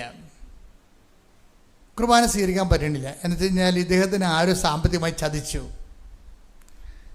സാമ്പത്തികമായി ചതിച്ച കാരണം അയാളോട് കടുത്ത വൈരാഗ്യം. ഇപ്പം കടുത്ത ബുദ്ധിയും ബോധം ഉള്ളവൻ, ദൈവത്തിന് അറിയാവുന്നവൻ കടുത്ത വൈരാഗ്യം ഉണ്ടെങ്കിൽ അവൻ കുർബാന സ്വീകരിക്കത്തില്ല. അരപരാധികൾ എവിടുന്ന് എന്തെല്ലാം വൈരാഗ്യം ഉണ്ടെങ്കിലും കുർബാന സ്വീകരിക്കും. അവിടെ നാശകോടാലി അവർ തന്നെ പാനം ചെയ്യും. Take the word of God. ശ്രുതികട ഹല്ലേലൂയ, ഹല്ലേലൂയ, ഹല്ലേലൂയ. അയോഗ്യതയുടെ കുർബാന സ്വീകരിക്കുന്നവൻ ശ്രുതികട ഹല്ലേലൂയ, യേശുവേ നന്ദി, ഹല്ലേലൂയ, ഹല്ലേലൂയ, ഹല്ലേലൂയ. യേശുവേ ആരാധന, ആരാധന, ആരാധന. യേശുവേ നന്ദി, മഹത്വം, മഹത്വം, മഹത്വം, മഹത്വം. ഹല്ലേലൂയ, ആരാധന, ആരാധന. യേശുവേ ആരാധന. 1 കൊരിന്തോസ് 11:29. എന്തുകൊണ്ടെന്നാൽ ശരീരത്തെ വിവേചിച്ചറിയാതെ ഭക്ഷിക്കുകയും പാനം ചെയ്യുകയും ചെയ്യുന്നവൻ തന്റെ തന്നെ ശിക്ഷാവിധിയാണ് ഭക്ഷിക്കുന്നതും പാനം ചെയ്യുന്നതും. നമ്മൾ വളരെ ശ്രദ്ധിക്കണം കുർബാന സ്വീകരിക്കുമ്പോൾ. അതുകൊണ്ട് ഇവിടെ മനസ്താപണമൊക്കെ ചെല്ലിച്ച് കുറേ നിർദ്ദേശങ്ങൾ നൽകിയിട്ടാണ് കുർബാന കൊടുക്കുന്നത് കൃപാസനത്തിൽ. പക്ഷേ എന്നാലും ചിലർ വൈരാഗ്യത്തിലും വിദ്വേഷത്തിലും അവനെ പാപാവസ്ഥയിലും കുർബാന സ്വീകരിക്കും. അപ്പോൾ ഒരു ഉണ്ടാകുന്ന കുഴപ്പമെന്ന് വെച്ച് കഴിഞ്ഞാൽ, നമ്മൾ ഇവിടുന്ന് പോകുമ്പോൾ നിങ്ങൾക്ക് ദൈവമായിട്ടൊരു 7 പോയിൻ്റ് വരെ ഉണ്ടെങ്കിൽ നിങ്ങൾ ഇവിടുന്ന് അയോഗ്യത കുർബാന സ്വീകരിച്ച് ഇവിടുന്ന് പോകുമ്പോൾ അത് 3 പോയിൻ്റായിട്ട് റെഡ്യൂസ് ചെയ്യും. നിങ്ങളുടെ സ്പിരിച്വൽ പോയിൻ്റ് കുറയും. നമ്മൾ സിവിൽ പോയിൻ്റ് കുറഞ്ഞുമ്പോൾ ലോകം കിട്ടത്തില്ലല്ല. അതുപോലെ ദൈവാനുഗ്രഹം കിട്ടത്തില്ല. നിങ്ങളുടെ സ്പിരിച്വൽ പോയിൻ്റ് കുറഞ്ഞാൽ ദൈവാനുഗ്രഹം കിട്ടത്തില്ല. കാര്യം വൈരാഗ്യത്തിൽ നിങ്ങൾ കുർബാന സ്വീകരിച്ചു, പകയിലും വിദ്വേഷത്തിലും കുർബാന സ്വീകരിച്ചു. വീട്ടിൽ മിണ്ടത്തില്ല ഭർത്താവിനോടും അല്ലെങ്കിൽ ഭാര്യയോടും, പക്ഷേ കുർബാന സ്വീകരിക്കും. അതാണ് വിഷയം. അപ്പം അത് നമ്മൾ വളരെ ശ്രദ്ധിക്കണം. അയോഗ്യതയുടെ കുർബാന സ്വീകരിക്കുന്നത് നിസ്സാര കാര്യമായിട്ടല്ല. കാര്യം കൃപ എന്താണ് കർത്താവിൻ്റെ ശരീരമെന്ന് വിവേചിക്കാതെയാണ് ചെയ്യണത്. അതുകൊണ്ടാണ് അവർ വന്ന് കുർബാന സ്വീകരിച്ച് നാട്ടുകാരെ കാണിക്കും. അപ്പോൾ നാട്ടുകാരെ കാണിക്കുമ്പോൾ ഞാൻ ഭക്തനാണ്, വിശ്വാസിയാണെന്നതും ഇവർ കുർബാന സ്വീകരിച്ചില്ലെങ്കിൽ എന്തോ ഓരോ അച്ഛന്മാർ പറഞ്ഞിട്ടുണ്ട്, കുർബാനയ്ക്ക് പങ്കെടുക്കുമ്പോൾ കുർബാന സ്വീകരിച്ചില്ലെങ്കിൽ കുർബാന പങ്കെടുക്കാത്തതിന് തുല്യമാണെന്നൊക്കെ പറയും. പക്ഷേ അത് അച്ഛന്മാർ പറഞ്ഞിരിക്കണ എന്താ കാര്യം, കുർബാനയ്ക്ക് പങ്കെടുക്കുമ്പോൾ നിങ്ങൾ വിശുദ്ധിയോടെ തന്നെ പങ്കെടുക്കാൻ വേണ്ടി അങ്ങനെ പറയണത്. ശ്രുതികട ഹല്ലേലൂയ, ഹല്ലേലൂയ, ഹല്ലേലൂയ, ഹല്ലേലൂയ, ഹല്ലേലൂയ. വിശുദ്ധിയോടെ യോഗ്യതയോടുകൂടി നിന്നെ സ്വീകരിക്കുവാൻ അഭിഷേകം നൽകണമേ. ഹല്ലേലൂയ, ഹല്ലേലൂയ. നിന്നെ അറിഞ്ഞ് ആരാധിച്ച് സ്നേഹിക്കുവാൻ ആരാധനയിലൂടെ ഞങ്ങൾക്ക് അഭിഷേകം നൽകണമേ. ഹല്ലേലൂയ, ഹല്ലേലൂയ. ഞങ്ങൾ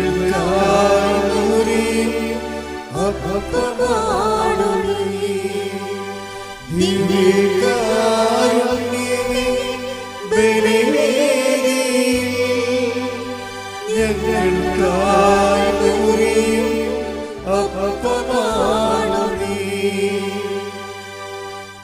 പരിശുദ്ധ പരമദിവ്യകാരുണ്യത്തിന് എന്നേരവും ആരാധനയും സ്തുതിയും പുകഴ്ചയും ഉണ്ടായിരിക്കട്ടെ. അപ്പൊ ഇത് എന്ത് പ്രശ്നം വെച്ച് കഴിഞ്ഞാല് ഇതുപോലൊരു വ്യക്തിയോട് അയാൾ പറ്റിച്ചാണ് കാശും പോയി.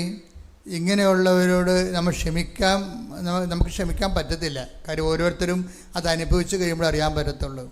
അപ്പം അച്ഛൻ പറയണത് റോങ് ആണെന്ന് നിങ്ങൾക്ക് ചിലപ്പോൾ സമയത്ത് തോന്നും. ഞാൻ പറഞ്ഞ റോങ് തന്നെയാണ്. ജഡിക മനുഷ്യന് റോങ്ങായിട്ട് തോന്നും. എന്ന് വെച്ച് കഴിഞ്ഞാൽ നമ്മളെ പറ്റിച്ചു, വഞ്ചിച്ചു. നാം വിശ്വസിച്ചിരുന്ന ആളാണ്. നഖവും മാസം വിശ്വസിച്ചിരുന്ന ആളെ ഒരു സുപ്രഭാതത്തിൽ നമ്മൾ വഞ്ചിച്ചു കഴിഞ്ഞാൽ നമുക്ക് വൈരാഗ്യം, വിദ്വേഷം തോന്നും. പക്ഷേ ആ വിദ്വേഷം വെച്ചുകൊണ്ട് കുർബാന സ്വീകരിക്കാൻ പറ്റാത്തത് കൊണ്ട്, അതിനേക്കാൾ വലുതാണ് ക്രിസ്തു എന്നുള്ളത് കൊണ്ട് നമ്മുടെ മുമ്പിലൊന്നുമില്ല. ഏകപക്ഷികമായി ക്ഷമിക്കാനേ പറ്റത്തുള്ളൂ. അപ്പോൾ നമ്മൾക്ക് എന്ത് പറ്റും? കാശും പോയി നമ്മൾ തോക്കുകയും ചെയ്യും. മനസ്സിലായില്ലേ?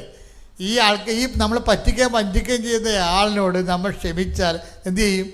നമ്മുടെ കാശും പോകും, നമ്മൾ ഈ മനുഷ്യനോട് തോക്കുകയും ചെയ്യും. അപ്പം നമ്മുടെ മനുഷ്യത്വം അത് അനുവദിക്കത്തില്ല. മനസ്സിലായ? അപ്പം അതുകൊണ്ട് നിങ്ങൾ മനസ്സിൽ വിചാരിക്കും ദൈവം അവനായിട്ടൊരു പണി കൊടുക്കുമെന്ന് വിചാരിക്കും. അപ്പം ക്രിസ്ത്യാനിക്ക് അങ്ങനെ പോലും പറയാനുള്ള ചാൻസ് ഇല്ല. അതാണ് ഒരു പ്രശ്നം. ഞാൻ ക്ഷമിച്ചു, പക്ഷേ നിനക്ക് പണി വരുന്നുണ്ട് അവർ അച്ഛന്ന് പറയത്തില്ലേ? അങ്ങനെ പോലും പറയാൻ ചാൻസ് ഇല്ല. കാര്യം അതുകൊണ്ടാണ് ആ ചാൻസ് കൂടി കുരിശ വെച്ച് റെക്ട് ഓഫ് ചെയ്തായിരുന്നു. അങ്ങനെ പറയാൻ ചാൻസ് ഉണ്ടായിരുന്നു നമുക്ക്. ഞാൻ ക്ഷമിച്ചു, എന്നാൽ ദൈവം നിന്നോട് ചോദിക്കും. അങ്ങനെ പൗലോസ് അപ്പോസ്തലൻ അങ്ങനെ പറഞ്ഞു പോയിട്ടുണ്ട്. ചെമ്പ് പണിക്കാരനായ അലക്സാണ്ടർ എനിക്ക് കുറേ പണി വെച്ചിട്ടുണ്ട്, ദൈവനെ കൈകാര്യം ചെയ്യാൻ. ശ്രദ്ധിക്കട്ടെ. ഹല്ലേലൂയ, ഹല്ലേലൂയ, ഹല്ലേലൂയ, ഹല്ലേലൂയ. യേശുവേ നന്ദി, യേശുവേ സ്തുതി. ഹല്ലേലൂയ, ഹല്ലേലൂയ, ഹല്ലേലൂയ, ഹല്ലേലൂയ. യേശുവേ ആരാധന, ആരാധന, ആരാധന. യേശുവേ നന്ദി, മഹത്വം, മഹത്വം, മഹത്വം. ഹല്ലേലൂയ, ഹല്ലേലൂയ, ഹല്ലേലൂയ. 2 തിമോത്തിയോസ് 4:14. 2 തിമോത്തി 4:14. ചെമ്പുപണിക്കാരനായ അലക്സാണ്ടർ എനിക്ക് വലിയ ദ്രോഹം ചെയ്തു. കർത്താവ് അവന്റെ പ്രവൃത്തികൾക്ക് പ്രതിഫലം നൽകും. സത്യം പറഞ്ഞാൽ അങ്ങനെ പോലും പറയാൻ വകുപ്പില്ല. കർത്താവ്, ഞാൻ ക്ഷമിച്ചു, കർത്താവ് അവനെ കൈകാര്യം ചെയ്യട്ടെ എന്ന് പറയാൻ പോലും വകുപ്പില്ല. എന്താ പറയണത്? കർത്താവ് കൂടി അവനോട് ക്ഷമിക്കട്ടെ എന്നാണ് പറയേണ്ടത്. കർത്താവ് കൂടി അവനോട് ക്ഷമിക്കട്ടെ. എന്താ കാര്യം? ഇവിടെ ഇങ്ങനെയാണ് സംഭവിച്ചിരിക്കുന്നത്. ലോങ്കിനോസ് എന്ന് പറഞ്ഞൊരുത്തനുണ്ടല്ലോ, ആ ഒറ്റക്കണ്ണൻ. അപ്പോൾ ചത്ത് കിടന്നിട്ടും കർത്താവിൻ്റെ ചങ്കയിൽ കുത്തിയവൻ അവന് ഒറ്റക്കണ്ണേ ഉള്ളു. ആ ഒരു കണ്ണ് വെച്ചോണ്ട് അവൻ കർത്താവിൻ്റെ ചങ്കയെ കുത്തി. അപ്പോൾ എന്ത് പറ്റി? അതിൽ നിന്ന് രക്തവും വെള്ളവും ഒഴുകിയെന്ന്. രക്തവും വെള്ളവും ഒഴുകി. പാരമ്പര്യം പറഞ്ഞത് എന്താണ്? കർത്താവ് അവനെ സുഖപ്പെടുത്തി എന്നാണ് പറയണത്. സുഖപ്പെടുത്തിയതാണ്. ദ്രോഹിക്കുന്നവരെ ആശീർവദിക്കുക മാത്രമേ ചെയ്യാവെന്നും ഈ പൗലോസ് തന്നെയാണ് പറഞ്ഞിരിക്കുന്നത്. ശ്രുതികടെ ഹല്ലേലൂയ. ഹല്ലേലൂയ, ഹല്ലേലൂയ, ഹല്ലേലൂയ, ഹല്ലേലൂയ. യേശുവേ നന്ദി, യേശുവേ സ്തുതി. ഹല്ലേലൂയ.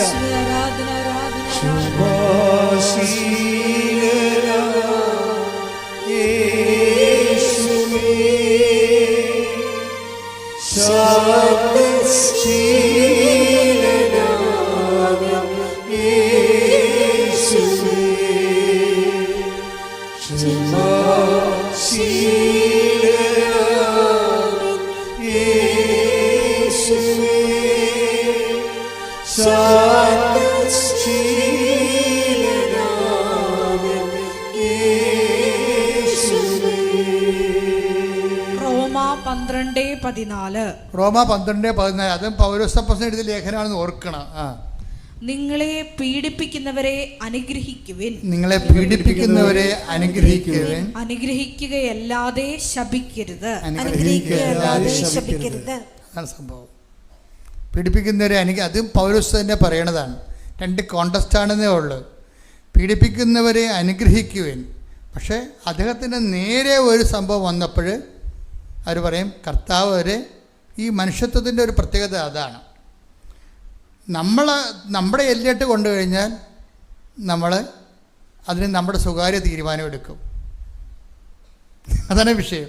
ഇത് ഒരു വല്ലാത്ത ഒരു അവസ്ഥയാണ്. കാര്യം ഇതുപോലും ഇങ്ങനെ നമ്മൾ സ്വകാര്യമായി വരുന്ന വിഷയങ്ങൾക്ക് പോലും ദൈവതീരുമാനം പറയുന്നതിന് ഔസേപ്പച്ചൻ പുതുമനയ്ക്ക് കർത്താവ് ഒരു വചനം കൊടുത്തു അയാളോട് ക്ഷമിക്കാൻ വേണ്ടി. ആ വചനം ഏതാണെന്നറിയാവോ? മത്തായി 11:12. ശ്രുതികട്ടെ ഹല്ലേലൂയ.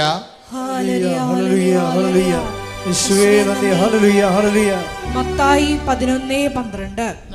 സ്നാപക യോഹന്നാന്റെ നാളുകൾ മുതൽ കാലം മുതൽ ഇന്നുവരെ സ്വർഗരാജ്യം ബലപ്രയോഗത്തിന് വിഷയമായിരിക്കുന്നു. ബലവാന്മാർ അത് പിടിച്ചടക്കുന്നു. ഏറ്റവും അശക്തമാകുന്നവനാണ് ദൈവരാജ്യത്തിലെ ബലമുള്ള ആള്. നമ്മുടെ പണവും പോയി നമ്മളെ ചതിക്കുകയും ചെയ്ത് അവനോട് ക്ഷമിക്കുകയും ചെയ്യുമ്പോൾ നമ്മൾ ആരായി? വട്ടപൂജ്യമായി. ഇപ്പോൾ നമ്മൾ ഏറ്റവും അശക്തനായാണ് ബൈബിളിൽ എന്താണ് ഏറ്റവും ബലവാനായത്. അതുകൊണ്ടാണ് ഈ പൗലോസ് തന്നെ പറഞ്ഞിട്ടുണ്ട്, ഞാൻ ബലഹീനനായിരിക്കുമ്പോഴാണ് ഞാൻ ശക്തനായിരിക്കണം. ശ്രുതികട്ടെ ഹല്ലേലൂയ.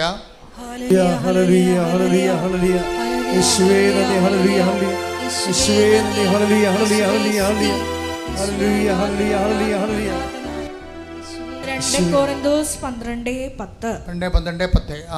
അതുകൊണ്ട് ബലഹീനതകളിലും ആക്ഷേപങ്ങളിലും ഞെരുക്കങ്ങളിലും പീഡനങ്ങളിലും അത്യാഹിതങ്ങളിലും ഞാൻ ക്രിസ്തുവിനെ പ്രതി സന്തുഷ്ടനാണ്.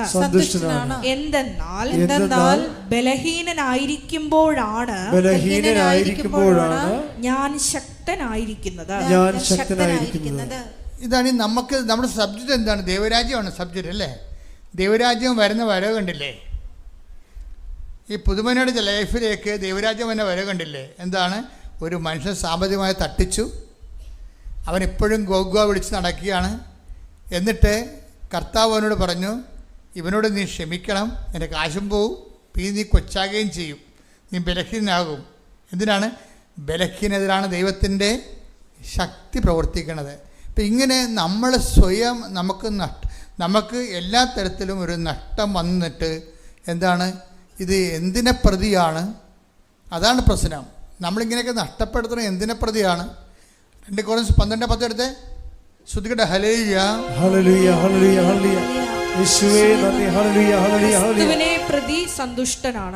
ക്രിസ്തുവിനെ പ്രതി സന്തുഷ്ടനാണ്. ഇപ്പം നമ്മുടെ സന്തുഷ്ടിയുടെ അടിസ്ഥാനം എന്താണ്? അവൻ നമുക്ക് കാശ് തന്നതോ അവൻ വന്ന് നമുക്ക് ക്ഷമ നമ്മളോട് പറഞ്ഞു, ചേട്ടാ തെറ്റിപ്പോയി ചേട്ടാ എന്ന് പറഞ്ഞതല്ല പ്രശ്നം.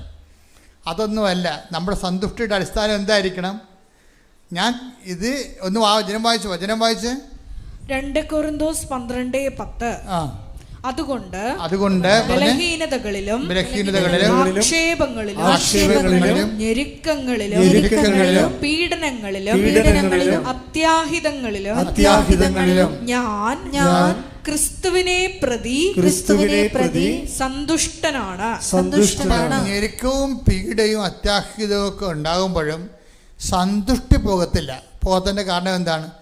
ക്രിസ്തു ഇതെല്ലാം നമുക്കിത് നേരത്തെ ഏറ്റെടുത്തിട്ട് അവൻ്റെ നാമത്തിൻ്റെ മഹത്വത്തിനായി അവൻ്റെ പേരിൽ ഞാനിത് ഏറ്റെടുക്കുക കഴിയുമ്പോഴാണ് എനിക്ക് എൻ്റെ സന്തുഷ്ടിയുടെ അടിസ്ഥാനം ക്രിസ്തുവിലുള്ള ആത്മബന്ധമാണ്. കൈയടിച്ച് ശ്രദ്ധിക്കട്ടെ.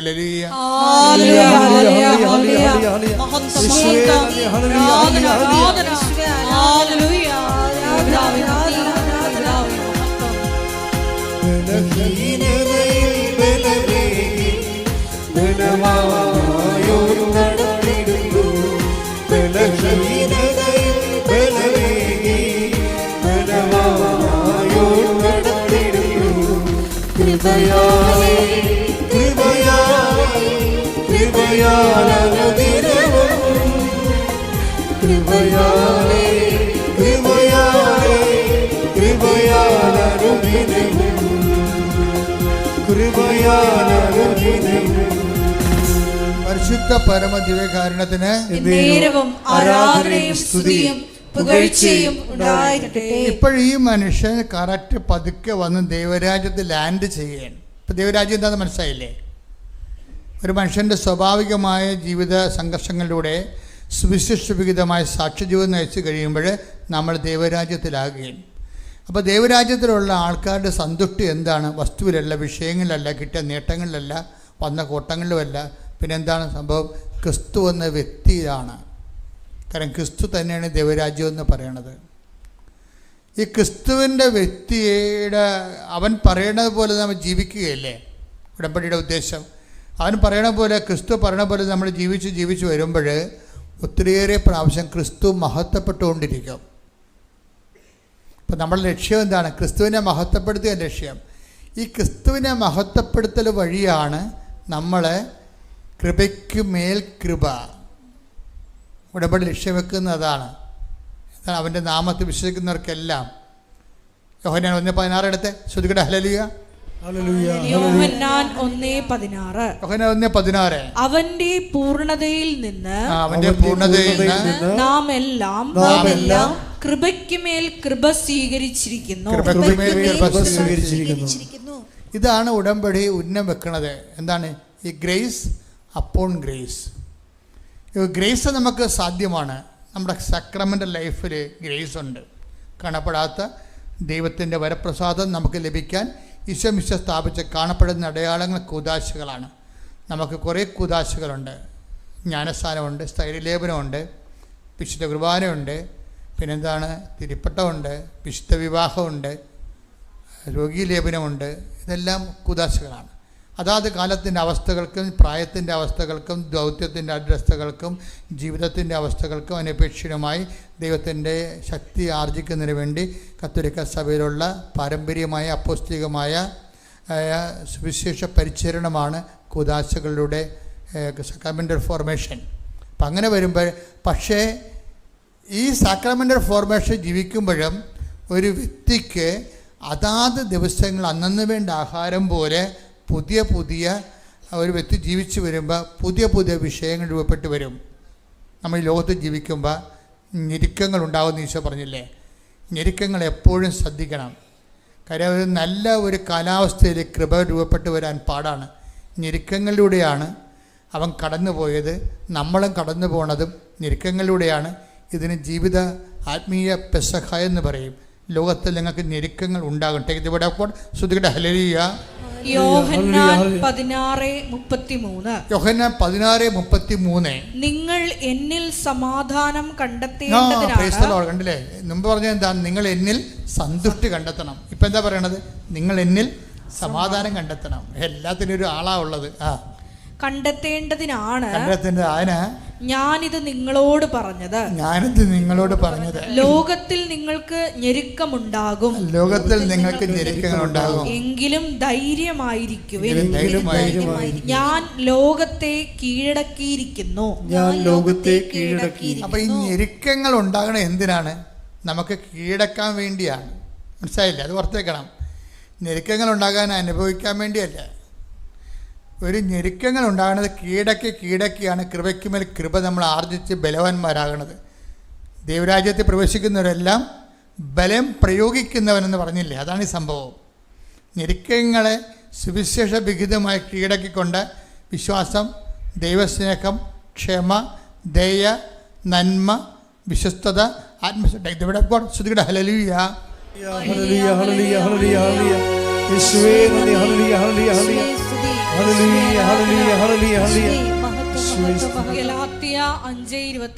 ഗലാത്യർ 5:22 എന്നാൽ ആത്മാവിന്റെ ഫലങ്ങൾ സ്നേഹം, ആനന്ദം, സമാധാനം, ക്ഷമ, ദയ, നന്മ, വിശ്വസ്തത, സൗമ്യത, ആത്മസംയമനം ഇവയാണ്. അപ്പം ഈ ആത്മാവിൻ്റെ ഫലങ്ങൾ ആർജിക്കുന്നതിന് വേണ്ടി അന്വേഷണമായിട്ടാണ് ഞെരുക്കങ്ങൾ നമ്മൾ പ്രയോജനപ്പെടുത്തേണ്ടത്. ഞെരുക്കങ്ങൾ നമ്മൾ പ്രയോജനപ്പെടുത്തുന്നത് ഇതിനല്ലെങ്കിൽ ലോകായിക മനുഷ്യൻ അതിനെ വേറെ രീതി പ്രയോജനപ്പെടുത്തും. ആത്മാവിൻ്റെ ഫലങ്ങൾ അല്ലെങ്കിൽ ജഡത്തിൻ്റെ ഫലങ്ങളിലേക്ക് പ്രയോജനപ്പെടുത്തും.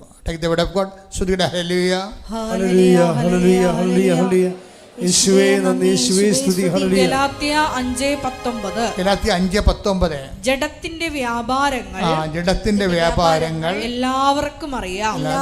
ഈ ഞെരുക്കങ്ങൾ എന്നുള്ള സംഭവമാണ്. ഈ ഞെരുക്കങ്ങൾ ജീവിതത്തിൽ വരുമ്പോൾ നമ്മൾ എപ്പോഴും ശ്രദ്ധിക്കണം. ആത്മീയ മനുഷ്യനാണെങ്കിൽ ക്ഷമ, ദയ, നന്മ, വിശ്വസ്തത, ആത്മസംയമനം എന്ന രീതിയിൽ അതിനെ ഈ പുണ്യങ്ങൾ ആർജിക്കാൻ വേണ്ടി അങ്ങനെ കൃപയ്ക്ക് മേൽകൃപയായിട്ട് വളർന്നുകൊണ്ടിരിക്കും. ഞെരുക്കങ്ങളെ ജഡിക മനുഷ്യനാണ് നീ എങ്കിൽ എന്ത് ചെയ്യും? ജഡത്തിൻ്റെ ഫലങ്ങൾ ഞെരുക്കങ്ങളിലൂടെ ഇതുണ്ടാവും. എന്തൊക്കെ ഉണ്ടാവും? വായിച്ചേ. അവ വ്യഭിചാരം. ഞെരുക്കങ്ങൾ ഉണ്ടാകുമ്പോൾ സ്വാഭാവിക മനുഷ്യ അസ്വസ്ഥമാണെങ്കിൽ, ഇപ്പോൾ ഈ ചില ആൾക്കാരൊക്കെ പറഞ്ഞില്ലേ, ഇപ്പോൾ ഞങ്ങൾ ഇപ്പോൾ കൗൺസിലിംഗ് ഒക്കെ നടത്തുമ്പോൾ ഇപ്പോൾ ഒത്തിരി ഡിസ്റ്റർബ്ഡ് ആയിട്ടുള്ള ആൾക്കാരാണ് കൂടുതലായിട്ടുള്ള ഈ സ്വകാര്യ പാപങ്ങളും അതുപോലെ തന്നെ മറ്റ് രീതികളൊക്കെ ചെയ്യുന്ന ആൾക്കാർ. അതെച്ചാൽ നമ്മുടെ മനസ്സിനെ നമ്മൾ അലോസരപ്പെടുത്താതിരിക്കണം.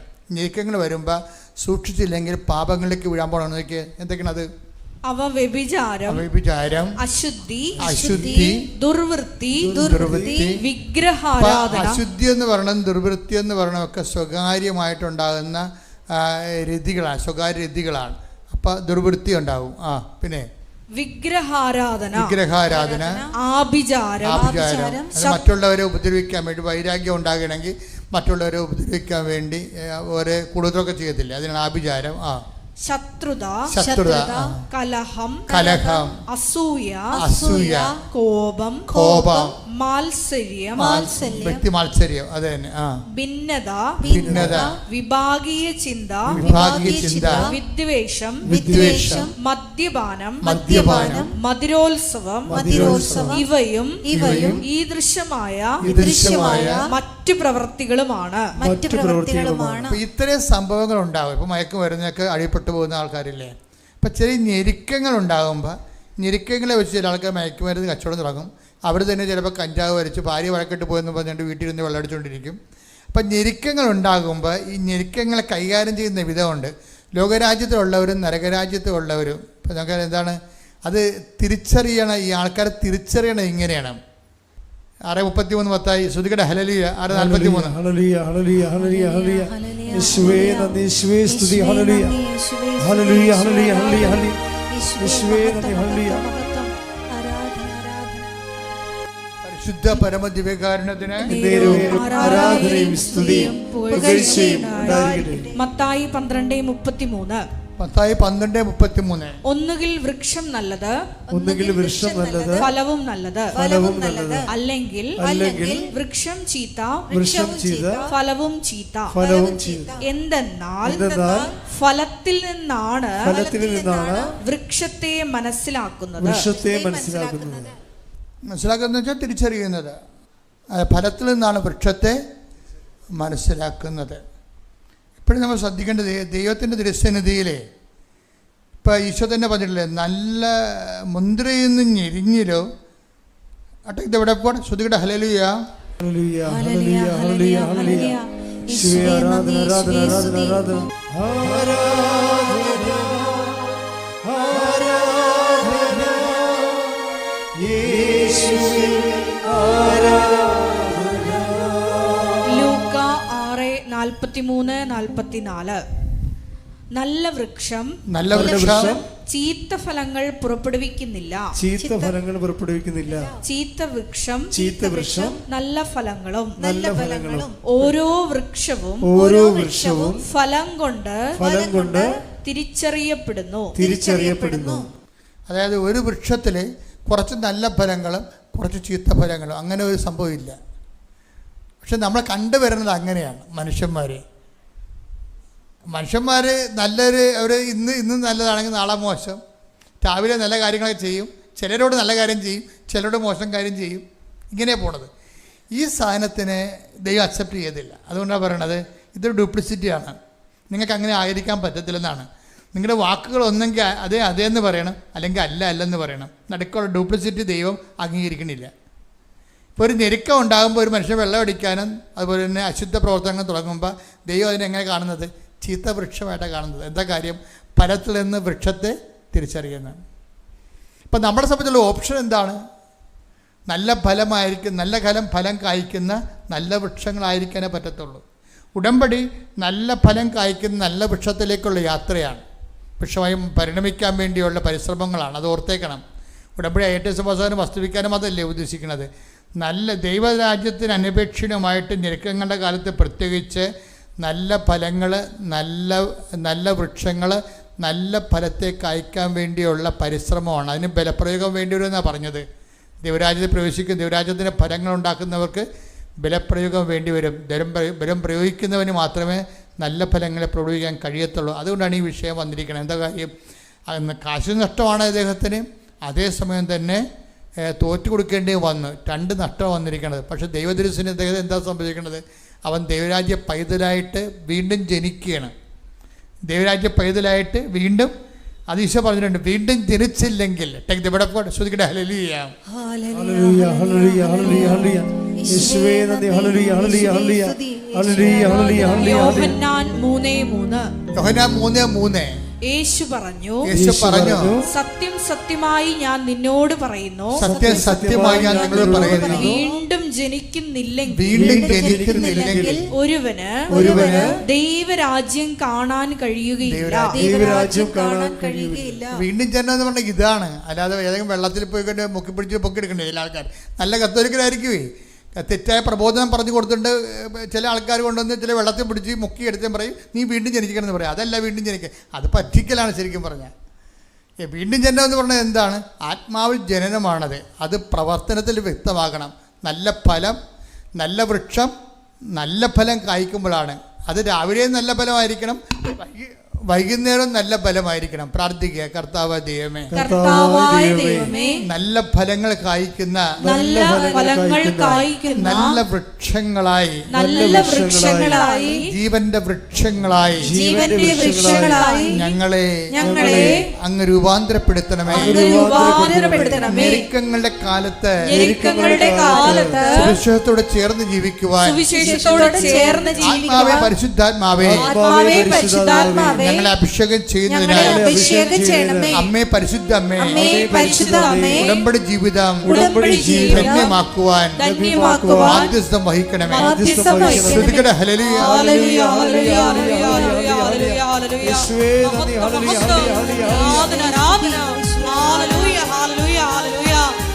എപ്പോഴും നല്ല ഫലം പുറപ്പെടുവിക്കുവാൻ അഭിഷേകം നൽകണമേ.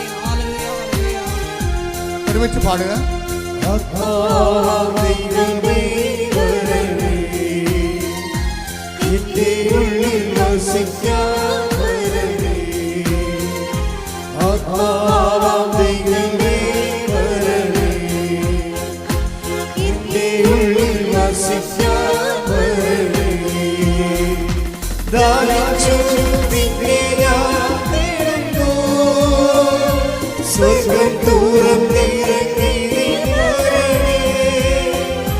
ദാഹിച്ചു നിന്നെ ഞാൻ തേടുന്നു, സ്വർഗ്ഗം തുറന്നിറങ്ങി നീ വരണേ. ആത്മാവാം ദൈവമേ വരണേ, എന്നെ ഉള്ളിൽ വസിക്കാൻ വരണേ. പരിശുദ്ധ പരമദിവ്യകാരുണ്യത്തിന് ആരാധനയും സ്തുതിയും പുകഴ്ചയും ഉണ്ടായിരിക്കട്ടെ. ഈ ഞെരുക്കങ്ങളുടെ കാലത്ത് ആത്മാവിൻ്റെ നിറവിൽ നല്ല ഫലങ്ങൾ, നല്ല വൃക്ഷങ്ങൾ, നല്ല ഫലങ്ങൾ കായ്ക്കുന്ന നല്ല വൃക്ഷങ്ങളായി നമ്മൾ രൂപാന്തരപ്പെട്ടാലേ പെട്ടെന്ന് ഈ ഉടമ്പടിയിൽ നമ്മൾ പറയുന്ന എല്ലാ കാര്യങ്ങളും, ഉടമ്പടി എന്താ പറഞ്ഞത്, ഉടനടി പരിഹാരം എന്നല്ല പറഞ്ഞത്, ഉടമ്പടി പരിഹാരം. അത് ഈ പുതുമനയുടെ സാക്ഷ്യങ്ങൾക്ക് മനസ്സിലാകും നമുക്ക്. കാര്യം പുതുമന പറയുന്നത് അദ്ദേഹത്തിൻ്റെ ലൈഫിനെ 3ആയിട്ട് തിരിക്കാമെന്ന് പറയണത്. ഒരു ലൈഫ്, 72 വയസ്സുണ്ട് അദ്ദേഹത്തിന്, 72 വയസ്സുണ്ട്. 72 വയസ്സിനെ അദ്ദേഹം 3ആയിട്ട് തിരിച്ചിരിക്കുകയാണ്. ഒന്നാമത്തത് ഒരു സാധാരണ നാട്ടുക്രിസ്ത്യാനിയായിട്ട് ജീവിച്ചിരുന്ന കാലം. ദൈവത്തെ അറിയാം, പക്ഷെ ജീവിതം വേറെ രീതിയിലാണ്. ബാറിൻ്റെ ഉടമയല്ലേ. അപ്പോൾ കൂടുതൽ ലാഭം ഉണ്ടാക്കാൻ കൂടുതൽ ആൾക്കാരെ കുടിപ്പിക്കണം, കുറേ ആൾക്കാരെ കൂടുതൽ കളയണം, കുറേ അമ്മമാരെ വിധവകളാക്കണം. അതൊക്കെയാണ് ബാറിൻ്റെ പരിപാടി എന്ന് പറയുന്നത്. കുറേ അമ്മമാരെ വിധവകളാക്കണം, കുറേ കുഞ്ഞുങ്ങളുടെ ജീവിതം വഴിവെച്ചിട്ട് അവർ വഴിപഴിച്ച് പോകണം. അപ്പം അങ്ങനെ ജീവിതത്തിൽ ഒരു കാലഘട്ടം ക്രിസ്ത്യാനി ആണെങ്കിലും കൈയിരിപ്പ് കാരണം ദുഷ്ടൻ്റെ ഫലം ചെയ്യണ പോലെ ഒത്തിരിയേറെ കുടുംബങ്ങൾ നശിപ്പിച്ചിട്ടുണ്ട്. അതൊരു ജീവിതമാണ്. പക്ഷേ 35-ാമത്തെ വയസ്സിലാണ് അദ്ദേഹം ധ്യാനം കൂടുന്നത്. ധ്യാനം കൂടുന്നതോടുകൂടി ഈശോനെ രക്ഷകനും നാഥനുമായിട്ട് സ്വീകരിക്കും. സ്വന്തമായിട്ട് സ്വീകരിക്കുമ്പോൾ ഈശോയ്ക്ക് നിരക്കാത്തതെല്ലാം ഇദ്ദേഹം വെറുത്തുപേക്ഷിക്കും. അങ്ങനെയാണ് കാവേരി ബാറൊക്കെ അടച്ചു പൂട്ടണത്. അന്നത്തെ കാലത്ത് കാഞ്ഞങ്ങാടിലെ വലിയൊരു വിഷയമായിരുന്നു ഇത്. ആയിരങ്ങൾ കുടിക്കണ ബാറാണ് ഈ മനുഷ്യനൊരു സുപ്രഭാതം അടച്ചു കളയും. ആ ബിസിനസ് മൊത്തമായിട്ട് ഉപേക്ഷിക്കും. അപ്പം അനുതാപം ശരിക്കും അങ്ങനെ തലക്ക് പിടിച്ച് ദൈവത്തിനെ ബോധ്യപ്പെടുത്തി എടുക്കുകയാണ്. ഞാൻ അനുതാപത്തിലാണെന്ന് ദൈവത്തെ ബോധ്യപ്പെടുത്തി. പിന്നത്തെ ഒരു 35 വർഷക്കാലമുണ്ട്. ഉടമ്പടി എടുക്കുന്നവരെയുള്ള 35 വർഷക്കാലമുണ്ട്, 70-ാമത്തെ വയസ്സ് വരെ. അപ്പം അദ്ദേഹം കർത്താവിനെ അറിഞ്ഞ് കർത്താവിന് വേണ്ടി ജീവിച്ചു, സുവിശേഷ വേലകൾ ചെയ്തു. ലോകത്തിൻ്റെ എല്ലാ സ്ഥലങ്ങളിലും പോയി സുവിശേഷ വേല ചെയ്തു, സാക്ഷ്യം പറഞ്ഞു. അദ്ദേഹത്തിൻ്റെ സാക്ഷ്യം കേൾക്കുമ്പോൾ തന്നെ എല്ലാ ധ്യാനങ്ങളിലും ഒരു ഐറ്റം ഈ പുതുമനയുടെ സാക്ഷ്യം വരുന്നു. അന്നത്തെ കാലത്ത് 90കളിൽ അത് നിന്ന് ഫലിക്കുകയും ചെയ്യും, അഭിഷേകം നിറയുകയും ചെയ്യുന്ന ഒരു കാലമായിരുന്നു. പക്ഷെ അങ്ങനെ അപ്പോൾ യേശു ഏകരക്ഷകൻ എന്നുള്ള കോൺസെപ്റ്റിലെ അടിസ്ഥാനപ്പെടുത്തിക്കൊണ്ട് ജീവിതം ക്രമീകരിക്കുകയാണ്. പക്ഷെ പിന്നീട് നമ്മൾ കാണുമ്പോൾ ഈ 70-ാമത്തെ വയസ്സ് കാണുമ്പോൾ കുറേ പ്രശ്നങ്ങൾ വരണുണ്ട്. ജീവിതത്തിൻ്റെ പ്രശ്നങ്ങൾ എന്ന് പറയുന്നത്, അദ്ദേഹം അവിടെ നിന്ന് വിട്ടുപോരേണ്ടി വന്നു. കാസർഗോഡ് നിന്ന് അവിടെ നിന്നിട്ട് കാര്യമില്ല, വയസ്സായി, കാർഷിക പണിയൊന്നും നടക്കത്തില്ല. ഇനി കൃഷി ചെയ്യിക്കുന്ന പരിപാടിയായിരുന്നു. കർഷകനുമായിരുന്നു, കൃഷി ചെയ്യിക്കുകയും ചെയ്യുമായിരുന്നു. ആയിരക്കണക്കിന് ഏക്കർ സ്ഥലമുള്ള കോടീശ്വരനായ ഒരു മനുഷ്യനാണ്. പക്ഷേ ഇപ്പോൾ എന്നാ പറ്റിയെന്നാൽ പുള്ളിയുടെ വയസ്സായ കുഞ്ഞുങ്ങളൊക്കെ വരെ പഠിച്ച് വേറെ രാജ്യങ്ങളിലൊക്കെ പോയി. ഈ സ്ഥലം അവിടെ കിടന്നുപോയി. സ്ഥലം വിൽക്കാൻ മാർഗമൊന്നുമില്ല. അദ്ദേഹത്തിൻ്റെ അന്തസ്സിനെ പറ്റിയൊരു വീട് കിട്ടണമില്ല. ഇപ്പം ഭൗതികമായിട്ട് ഈ മനുഷ്യൻ ആത്മീയമായിട്ട് ഒക്കെ ആണെങ്കിലും അദ്ദേഹത്തിൻ്റെ ജീവിത ആവശ്യങ്ങളുടെ കാര്യത്തിൽ അദ്ദേഹത്തിന് പരുവക്കേടാണ് ശരിക്കും പറഞ്ഞാൽ. അപ്പം അങ്ങനെ വരുമ്പോഴാണ് ഈ മനുഷ്യൻ്റെ മൂന്നാമത്തെ ജീവിതം തുടങ്ങുന്നത്. എന്താണ്? ഉടമ്പടി ജീവിതം. അതാണ് വിഷയം. അതാ ഞാൻ പറഞ്ഞ വ്യാഖ്യാനമല്ല അത്, അദ്ദേഹം പറഞ്ഞ സാക്ഷ്യം കേട്ടാൽ മനസ്സിലാകും. എൻ്റെ ജീവിതത്തിന് 3 ഘടകങ്ങളുണ്ട്. ഒന്ന് ക്രിസ്തുവിനെ അറിയാഞ്ഞ കാലം, രണ്ടാമത് ക്രിസ്തുവിൻ്റെ കൂടെ ജീവിച്ച കാലം, മൂന്നാമത്തത് ഉടമ്പടി ജീവിതകാലം എന്ന് പറയുന്നത്. ഉടമ്പടി ജീവിതകാലത്ത് ഞാനിവിടെ വന്ന് ഉടമ്പടി ഒപ്പുവെച്ചെന്നാണ് പറയണത്. ആ വാക്കൊക്കെ എല്ലാം ഭയങ്കര കറക്റ്റായിട്ടാണ് പറയണത്. ഉടമ്പടി എടുത്തെന്നല്ല പറയണത്, ഞാൻ ദൈവമായിട്ട് ഉടമ്പടിയിൽ ഞാൻ ഒപ്പുവെച്ചു. അപ്പം ഈ മനുഷ്യന്മാർ ഉടമ്പടിനെയൊക്കെ കാണുന്നത് ആ ഉടമ്പടി പോലെ തന്നെ കാണുന്നത്. അല്ല, നിങ്ങളിവിടെ കൊണ്ടുവന്ന് ഈ ഔസപിതാവിൻ്റെ അല്ലെങ്കിൽ യൂദാസിൻ്റെയും ഒക്കെ പെട്ടി കൊണ്ടുവന്ന് ഓരോ കാര്യം എഴുതിയിടുന്ന പോലെയുള്ള ലാഘവത്തിലാണ് ആൾക്കാർ കാണുന്നത്. അത്രയും ഇടലകളും വരുന്നുണ്ടെന്നുള്ള കാര്യം സത്യമാണ് ഇവിടെ. അതുകൊണ്ടാണ് ഈ നേർച്ചപ്പെട്ടി കൊണ്ടുവന്ന് ഇൻഡക്ഷൻ എഴുതിയിടുന്നത്. ഒരു വിവരവും ഇല്ലാത്തവനായിരിക്കുമല്ല ഈ നേർച്ചപ്പെട്ടത് കൊണ്ടുവന്ന് നിയോഗം എഴുതിയിടുന്നത്. ഇപ്പം ഞങ്ങളടുത്ത് കത്തിച്ച് കളയും. കാര്യം അവരെ നമുക്ക് അഫോർഡ് ചെയ്യേണ്ട കാര്യമില്ല. അവരെന്താണ് ഉടമ്പടി ഇവിടെ വരുമ്പോൾ എന്തോ എഴുതിയിടുമ്പോൾ തന്നെ ദൈവം ഇങ്ങനെ പുട്ടുകുത്തി തന്നെ പോലെ തരുമെന്നാണ് വിചാരിക്കണം. അതൊക്കെ വിഡ്ഢിത്തരം വിചാരിച്ച് വന്നൊരു കാര്യമില്ല. ഇപ്പം ധ്യാനം കേട്ടപ്പോഴൊക്കെ മനസ്സിലായില്ലേ സംഗതി ഒറ്റടക്ക് പോകത്തില്ലെന്ന്. കാര്യം മനസ്സിലായില്ലേ? ഇത് മനസ്സിലാക്കിയ ഒരാൾ മനസ്സിലാക്കി ചെയ്യണമെങ്കിൽ സംഗതി സ്പീഡാണ്. അപ്പോൾ അദ്ദേഹം അമ്മയോട് പറഞ്ഞു, അമ്മ ഞാൻ ഈശോയിലാണ് ജീവിക്കണത്, അമ്മയുടെ മധ്യസ്ഥത്തിലേക്ക് ഞാൻ എൻ്റെ ജീവിതം പുനഃസമർപ്പണം ചെയ്യുന്നു എന്ന് പറയും. അപ്പം അമ്മയെ കൂടി അദ്ദേഹം പറയും, എനിക്ക് ഞാൻ എൻ്റെ ക്രിസ്തു ജീവിതത്തിൽ എനിക്ക് സുഗന്ധാഭിഷേകം കിട്ടിയിട്ടുണ്ട്, പക്ഷേ ഞാൻ മാതാവിനോട് പ്രാർത്ഥിക്കത്തില്ലായിരുന്നെന്ന് പറയും. കരിസ്മാറ്റിക്കാർക്ക് പറ്റിയ ഒരു അബദ്ധമാണത്. കേരളത്തിൽ മൊത്തം പറ്റിയിട്ടുണ്ടത്.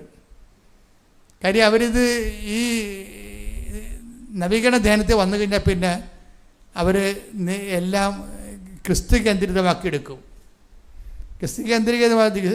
ക്രിസ്തു കേന്ദ്രീകൃതമാകുമ്പോഴും നോക്കണം, ഒരു കാന നമ്മുടെ മുമ്പിൽ ഉണ്ടെന്ന് ഓർത്തേക്കണം. ക്രിസ്തുവും മാതാവും കൂടിയുള്ള ഒരു കുടുംബജീവിതം നമ്മുടെ മുമ്പിലുണ്ടെന്ന് ഓർക്കണം. അങ്ങനെയാണ് ബൈബിൾ തുടങ്ങണത്. മകനെ അവർക്കില്ല എന്ന് പറയാനൊരാളുണ്ട്, അയാൾ അവഗണിച്ചുകൊണ്ട് നിനക്കൊന്നും ജീവിക്കാൻ പറ്റത്തില്ല. അങ്ങനെ ജീവിച്ചാൽ അതൊരു ജീവിതവുമല്ല. ഔസേപ്പച്ചന് വചനങ്ങൾക്ക് അവർക്ക് മനസ്സിലാകും. ഈ മനുഷ്യൻ വന്ന് മാതാവിനോട് പറയാം, അമ്മേ ഞാൻ വയസ്സായി, എൻ്റെ സ്ഥലം കാസർഗോഡ് 100-200 കിലോമീറ്റർ അകലെ കിടക്കുകയാണ്. അവിടെ പോയി നോക്കാനും തിരക്കാൻ എനിക്ക് ആരുമില്ല. ആ സ്ഥലമൊക്കെ അന്യാധീനപ്പെട്ടു പോകുകയാണ്. ആൾക്കാർ എൻക്രോച്ച് ചെയ്യുകയാണ്. അവിടെ ഇവിടെയൊക്കെ വഴികൾ കെട്ടി അടച്ചോട്ട് അവിടെ സ്വന്തം ഇടക്കാക്കി തനിക്കാക്കാൻ വേണ്ടിയുള്ള പരിപാടിയാണ്. എനിക്കത് കിട്ടിയില്ല, എൻ്റെ കടം തീരത്തില്ല എന്ന് പറഞ്ഞുകൊണ്ട് ഈ മനുഷ്യന് ഉടമ്പടി വെച്ചിട്ട് അവിടെ നിന്ന് കൊണ്ട് ഉടമ്പടിയുടെ ഉപ്പ് കൊണ്ടുപോയി ആ സ്ഥലത്ത് എത്രയോ ആ സ്ഥലം ഇപ്പോൾ 35 വർഷം ആയിരിക്കാൻ നോക്കണം. 35 വർഷം വിശ്വപ്രമാണം ചൊല്ലി ഉടമ്പടി ഉപ്പ് കൊണ്ട് അവിടെ ഇടും. പിറ്റേ ആഴ്ച ആ സ്ഥലം വിറ്റുപോകും. ഇതാണ് ഇതിൻ്റെ വ്യത്യാസം എന്ന് പറയണത്. അപ്പോഴദ്ദേഹത്തെ പറയാം മാതാവ് എന്താണെന്ന് മനസ്സിലായി. ഇത്രയും നാൾ ജീവിച്ചിരുന്ന ഒരു ജീവിതമുണ്ട്. അമ്മ കൂടി ജീവിതത്തിലേക്ക് വന്നപ്പോൾ ജീവിതത്തിൻ്റെ ഭൗതിക നിലവാരങ്ങൾ മാറുന്നുണ്ടല്ലേ, അതാ വിഷയം. അപ്പം അതുപോലെ തന്നെ അതിന് ശേഷം പിന്നെ വന്നത് കുറേ പ്രമാണം കാണാനില്ല. പ്രധാനപ്പെട്ട സ്ഥലത്തിൻ്റെ ബാക്കിയുള്ള സ്ഥലത്തിൻ്റെ പ്രമാണം കാണാനില്ല. അത് 10-40 വർഷമായി ആ പ്രമാണം കാണാനില്ല. എന്നിട്ട് എവിടെയാണെന്ന് ഒരു പിടിയില്ല. പക്ഷേ ഉടമ്പടി എടുത്തു കഴിഞ്ഞപ്പോൾ ഒറ്റാഴ്ചക്കുള്ളിൽ നഷ്ടപ്പെട്ടു പോയ പ്രമാണം തിരിച്ചു കിട്ടും. അതുപോലെ തന്നെയാണ് എറണാകുളത്ത് വീട്, അന്ന് വരെ കാണാതിരുന്ന വീട് 2 കോടി രൂപ ലാഭത്തിന് ഒരു ഇയാൾക്ക് വീട് കൊടുക്കുക. എറണാകുളത്തിൽ 5 നിലയുള്ള വീട്. അപ്പം അദ്ദേഹം ആ പ്രതാപത്തിൽ ജീവിച്ചിരുന്ന ആളാണ്. ആ സ്റ്റാൻഡേർഡ് ജീവിച്ചത്. അദ്ദേഹത്തിൻ്റെ അനിയന്മാരും ചേട്ടന്മാരും ഒക്കെ ആ പ്രതാപത്തിൽ ജീവിക്കുകയാണ്. പക്ഷേ അദ്ദേഹം ഇങ്ങനെ കർത്താവിനെ അറിഞ്ഞത് കാരണം ഇതെല്ലാം കൊടുക്കുകയാണ്. ആ കാസർഗോഡും കുറേ സ്ഥലങ്ങൾ കൊടുത്തു. 25 സെൻറ്റ് വെച്ച് 10-40 പേർക്ക് കൊടുത്തു. അദ്ദേഹം കൊടുത്ത് ജീവിക്കുകയാണ് ശരിക്കും. പക്ഷേ എങ്ങനെ നോക്കുമ്പോഴേ ഈ ലൈഫ് ആസ്വദിച്ച് നോക്കുമ്പോൾ 35-70 കൊല്ലം ഇല്ലാതിരുന്ന മാറ്റങ്ങളാണ് ഉടമ്പടിയിൽ ഒറ്റടിക്കൊണ്ടാണ്. പക്ഷേ അദ്ദേഹത്തിൻ്റെ ഒരു ഗുണമെന്ന് പറയുന്നത് ക്രിസ്തുവിനെ നേരത്തെ അറിയേണ്ടതുപോലെ അറിഞ്ഞു വെച്ചത് കാരണം ഉടമ്പടി അദ്ദേഹത്തിന് എളുപ്പമായി. ഉടമ്പടി ഒരു പോരായ്മ കൂടി മാത്രമേ ആ ജീവിതത്തിൽ ഉണ്ടായിരുന്നുള്ളൂ. ആ ഉടമ്പടിയിൽ കൂടെ പരിശുദ്ധാമ്മ കൂടി കളത്തിലിറങ്ങിക്കഴിഞ്ഞപ്പോൾ വിഷയം മാറി. എന്താണ് ലൈഫ് 35 കൊല്ലം 40 കൊല്ലമായിട്ട് നടക്കാത്ത കാര്യങ്ങൾ സമ്മഞ്ചാരി മാതാവ് സമയത്തിൻ്റെ അധികാരി വിത്തിൻ നോ ടൈം അത് സെറ്റ് ചെയ്യുകയാണ്. അതാണ് ഉടമ്പടി ഉടനടി പരിഹാരം എന്ന് പറയുന്നത്. അപ്പം അത് അനുഭവിച്ച ആൾക്കാരുടെ സാക്ഷ്യങ്ങൾ നിങ്ങൾ കേൾക്കുകയും ഞാൻ പറയും ഞാൻ 1000 പേർക്കൊക്കെ ഷെയർ ചെയ്യുമെന്ന് പറഞ്ഞ ഒരു ദിവസം വചനങ്ങൾ ഉടമ്പടി ധ്യാനങ്ങളും ശ്രദ്ധിക്കുകയും സുവിശേഷ പേരാണ്. ആന്ധ്രയിലോ ഒറീസയിലൊക്കെ വലിയ സുവിശേഷ സ്ഥലങ്ങളുണ്ട്. അഗതികളുടെ സ്ഥലങ്ങളും മിഷൻ പ്രവർത്തനങ്ങളൊക്കെ ഓരോരോ കാലത്ത് ഞാൻ പുതിയ പുതിയ കാര്യങ്ങൾ ഞാൻ ചെയ്യും. കർത്താവിനെ ചെയ്യിക്കും പുതിയ പ്രവർത്തനങ്ങൾ. ഓരോരുത്തരും ഞാൻ സംസാരിക്കുമ്പോൾ അവർ ഈശോയെക്കുറിച്ചോട് പറയും, പാവപ്പെട്ടവരെ അവർ സഹായിക്കും. അപ്പോൾ അതൊക്കെ എന്തൊരു ലൈഫാണ്. ലൈഫ് ജീവിതം ആകപ്പാടെ മാറുകയും ദൈവത്തിന് പ്രയോജനമുള്ള വ്യക്തികളായി മാറുകയും ചെയ്യാൻ വേണ്ടി ഒന്ന് പ്രാർത്ഥിക്കുക. കർത്താവായ ദൈവമേ, എൻ്റെ ജീവിതത്തില് സമ്പൂർണ്ണ ക്രൈസ്തവനാകാൻ ഉടമ്പടി ജീവിത രീതി പരിശുദ്ധ അമ്മയുടെ മധ്യസ്ഥത്തിലെ ക്രിസ്തുസാക്ഷ്യത്തിന് എന്നെ പരുവപ്പെടുത്തണമേ. ശ്രുതികട ഹല്ലേലൂയ. യേശുവേ നന്ദി. ഹല്ലേലൂയ ഹല്ലേലൂയ ഹല്ലേലൂയ ഹല്ലേലൂയ.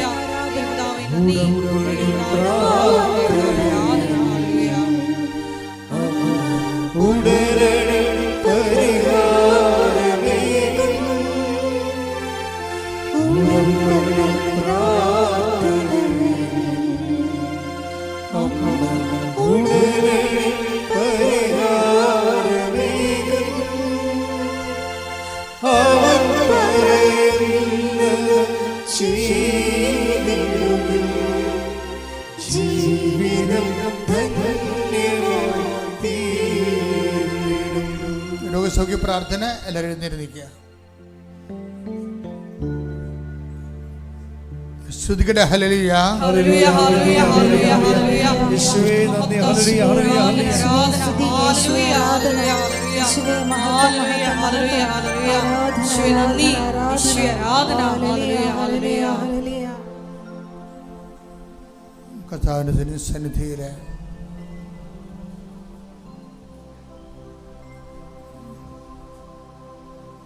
സാന്നിധ്യം അനുസ്മരിച്ചുകൊണ്ട് പേനയും എഴുത്തുമായി ബന്ധപ്പെട്ട കുറേ വിഷയങ്ങൾ കാണുന്നുണ്ട്. ഈ ആഴ്ചയിലെ ആപ്ലിക്കേഷൻ സെൻഡ് ചെയ്യാനുള്ളവരും, കമ്മ്യൂണിക്കേഷൻ എഴുത്തുകുത്തുകളുള്ളവരും, കറസ്പോണ്ടൻസ് ഉള്ളവർ പ്രത്യേകം ശ്രദ്ധിച്ച് ചെയ്യണം. എടുക്കുക വരുത്തരുത്, നാളേക്ക് മാറ്റി വയ്ക്കരുത്. എഴുതാനുള്ളതും സംസാരിക്കാനുള്ളതും മെയിൽ സെൻഡ് ചെയ്യാനുള്ളതും എല്ലാം ഈ ആഴ്ചക്കുള്ളിൽ ചെയ്തു തീർക്കണം. കുടിശ്ശിക ഉണ്ടാകാത്ത രീതിയിൽ കർത്താവിൻ്റെ മേലെല്ലാം അനുഗ്രഹം ഉണ്ടാകും. ശ്രുതികട്ടെ ഹല്ലേലൂയ, ഹല്ലേലൂയ, ഹല്ലേലൂയ, ഹല്ലേലൂയ, ഹല്ലേലൂയ, ഹല്ലേലൂയ, ഹല്ലേലൂയ, ഹല്ലേലൂയ. മഹത്വം, മഹത്വം, ആരാധന, ആരാധന. ഹല്ലേലൂയ, ഹല്ലേലൂയ, ഹല്ലേലൂയ. സന്ദേശത്തിന് നന്ദി പറയുന്നു. Hallelujah, hallelujah. പരിശുദ്ധ പരമദിവ്യകാരുണ്യത്തിന് നേരവും ആരാധനയും സ്തുതിയും പുകഴ്ചയും ഉണ്ടായിരിക്കട്ടെ.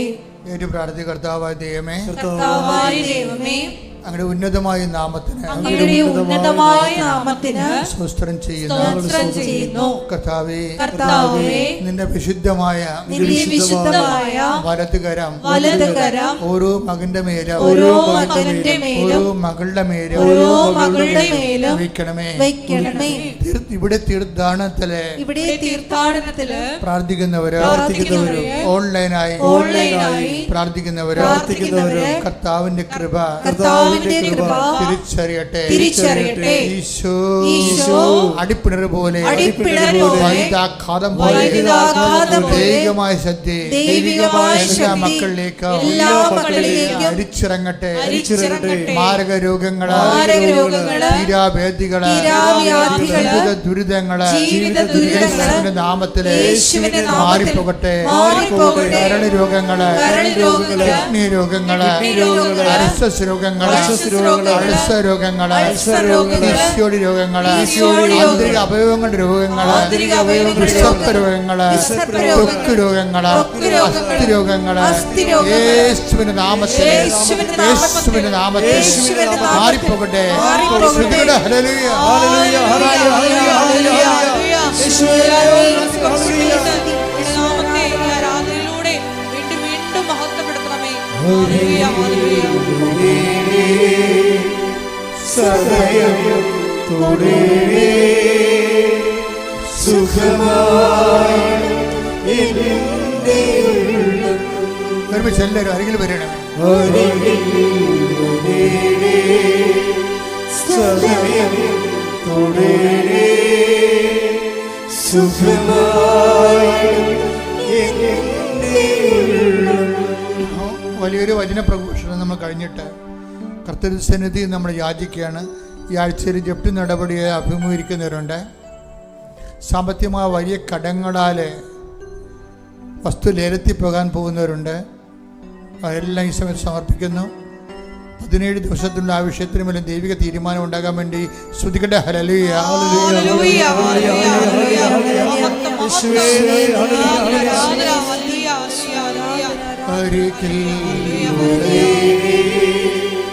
സദയം തുടരേ സുഖമായി എൻ്റെ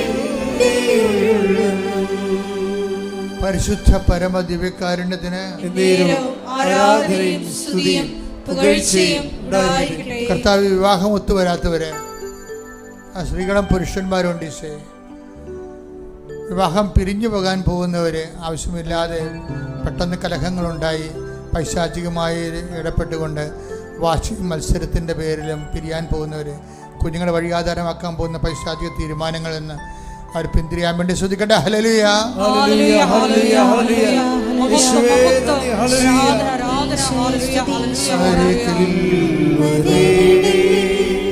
സദയം തുടരേ സുഖമായി എൻ്റെ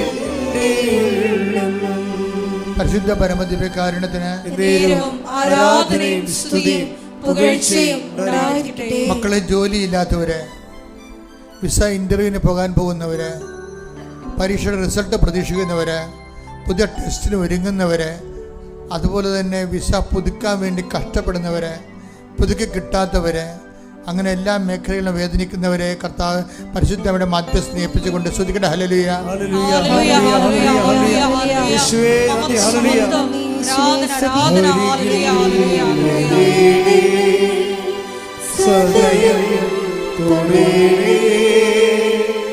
സുഖമായിടും എൻ്റെ പരിശുദ്ധ പരമദിവ്യകാരുണ്യത്തിന് എന്നേരവും ആരാധനയും സ്തുതിയും പുകഴ്ചയും ഉണ്ടായിരിക്കട്ടെ. വരുമാനമാർഗം മുട്ടിപ്പോയവര്, ജീവിക്കാൻ മാർഗമില്ലാതെ എങ്ങനെ ജീവിക്കുമെന്ന് അറിയാതെ വിഷമിക്കുന്നവര്, താങ്ങാനാവാത്ത ചിന്തിക്കാനാവാത്ത ജീവിക്കാൻ പറ്റാത്ത വിധത്തിലുള്ള സാമ്പത്തിക ബാധ്യതയുള്ളവര്, അവരുടെ മേൽ ജീവിതം കർത്താവ് ഇടപെടുന്ന വേണ്ടി സ്തുതിക്കട്ടെ. ഹല്ലേലൂയ.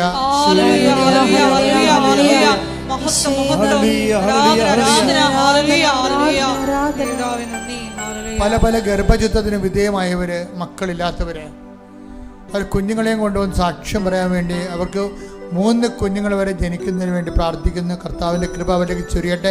ശ്രുതിക്കട്ടെ. ഹല്ലേലൂയ.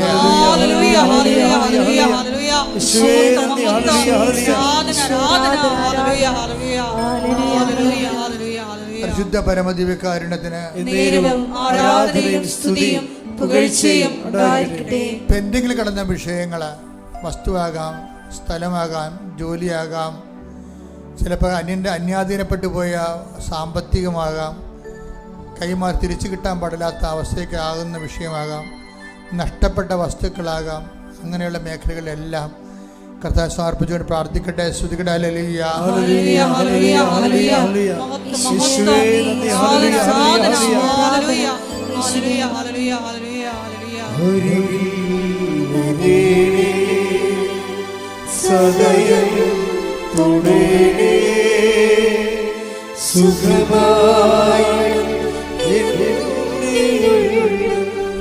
എല്ലാവരും മുട്ടി നിൽക്കുക. സമാപന ആശീർവാദം മൗനമായി പ്രാർത്ഥിക്കേണ്ട സമയമാണിത്. എൻ്റെ മക്കളുടെ വിഷയങ്ങളും മൗനമായി പ്രാർത്ഥിക്കേണ്ട സമയമാണിത്.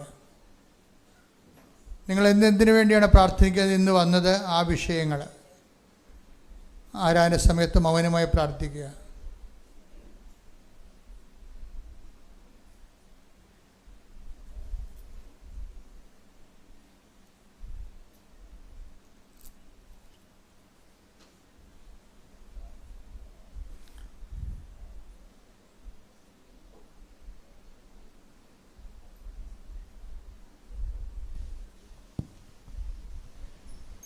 സമാപനാശീർവാദം.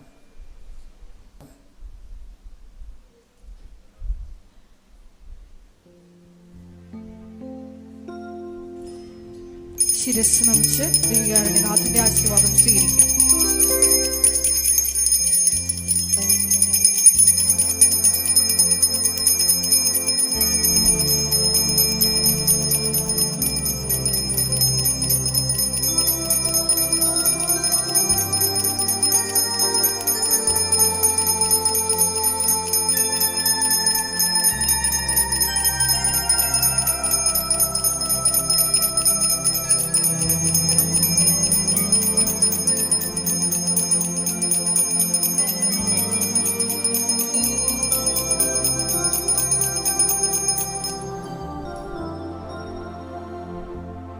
പരിശുദ്ധ ദിവ്യകാരുണ്യമേ,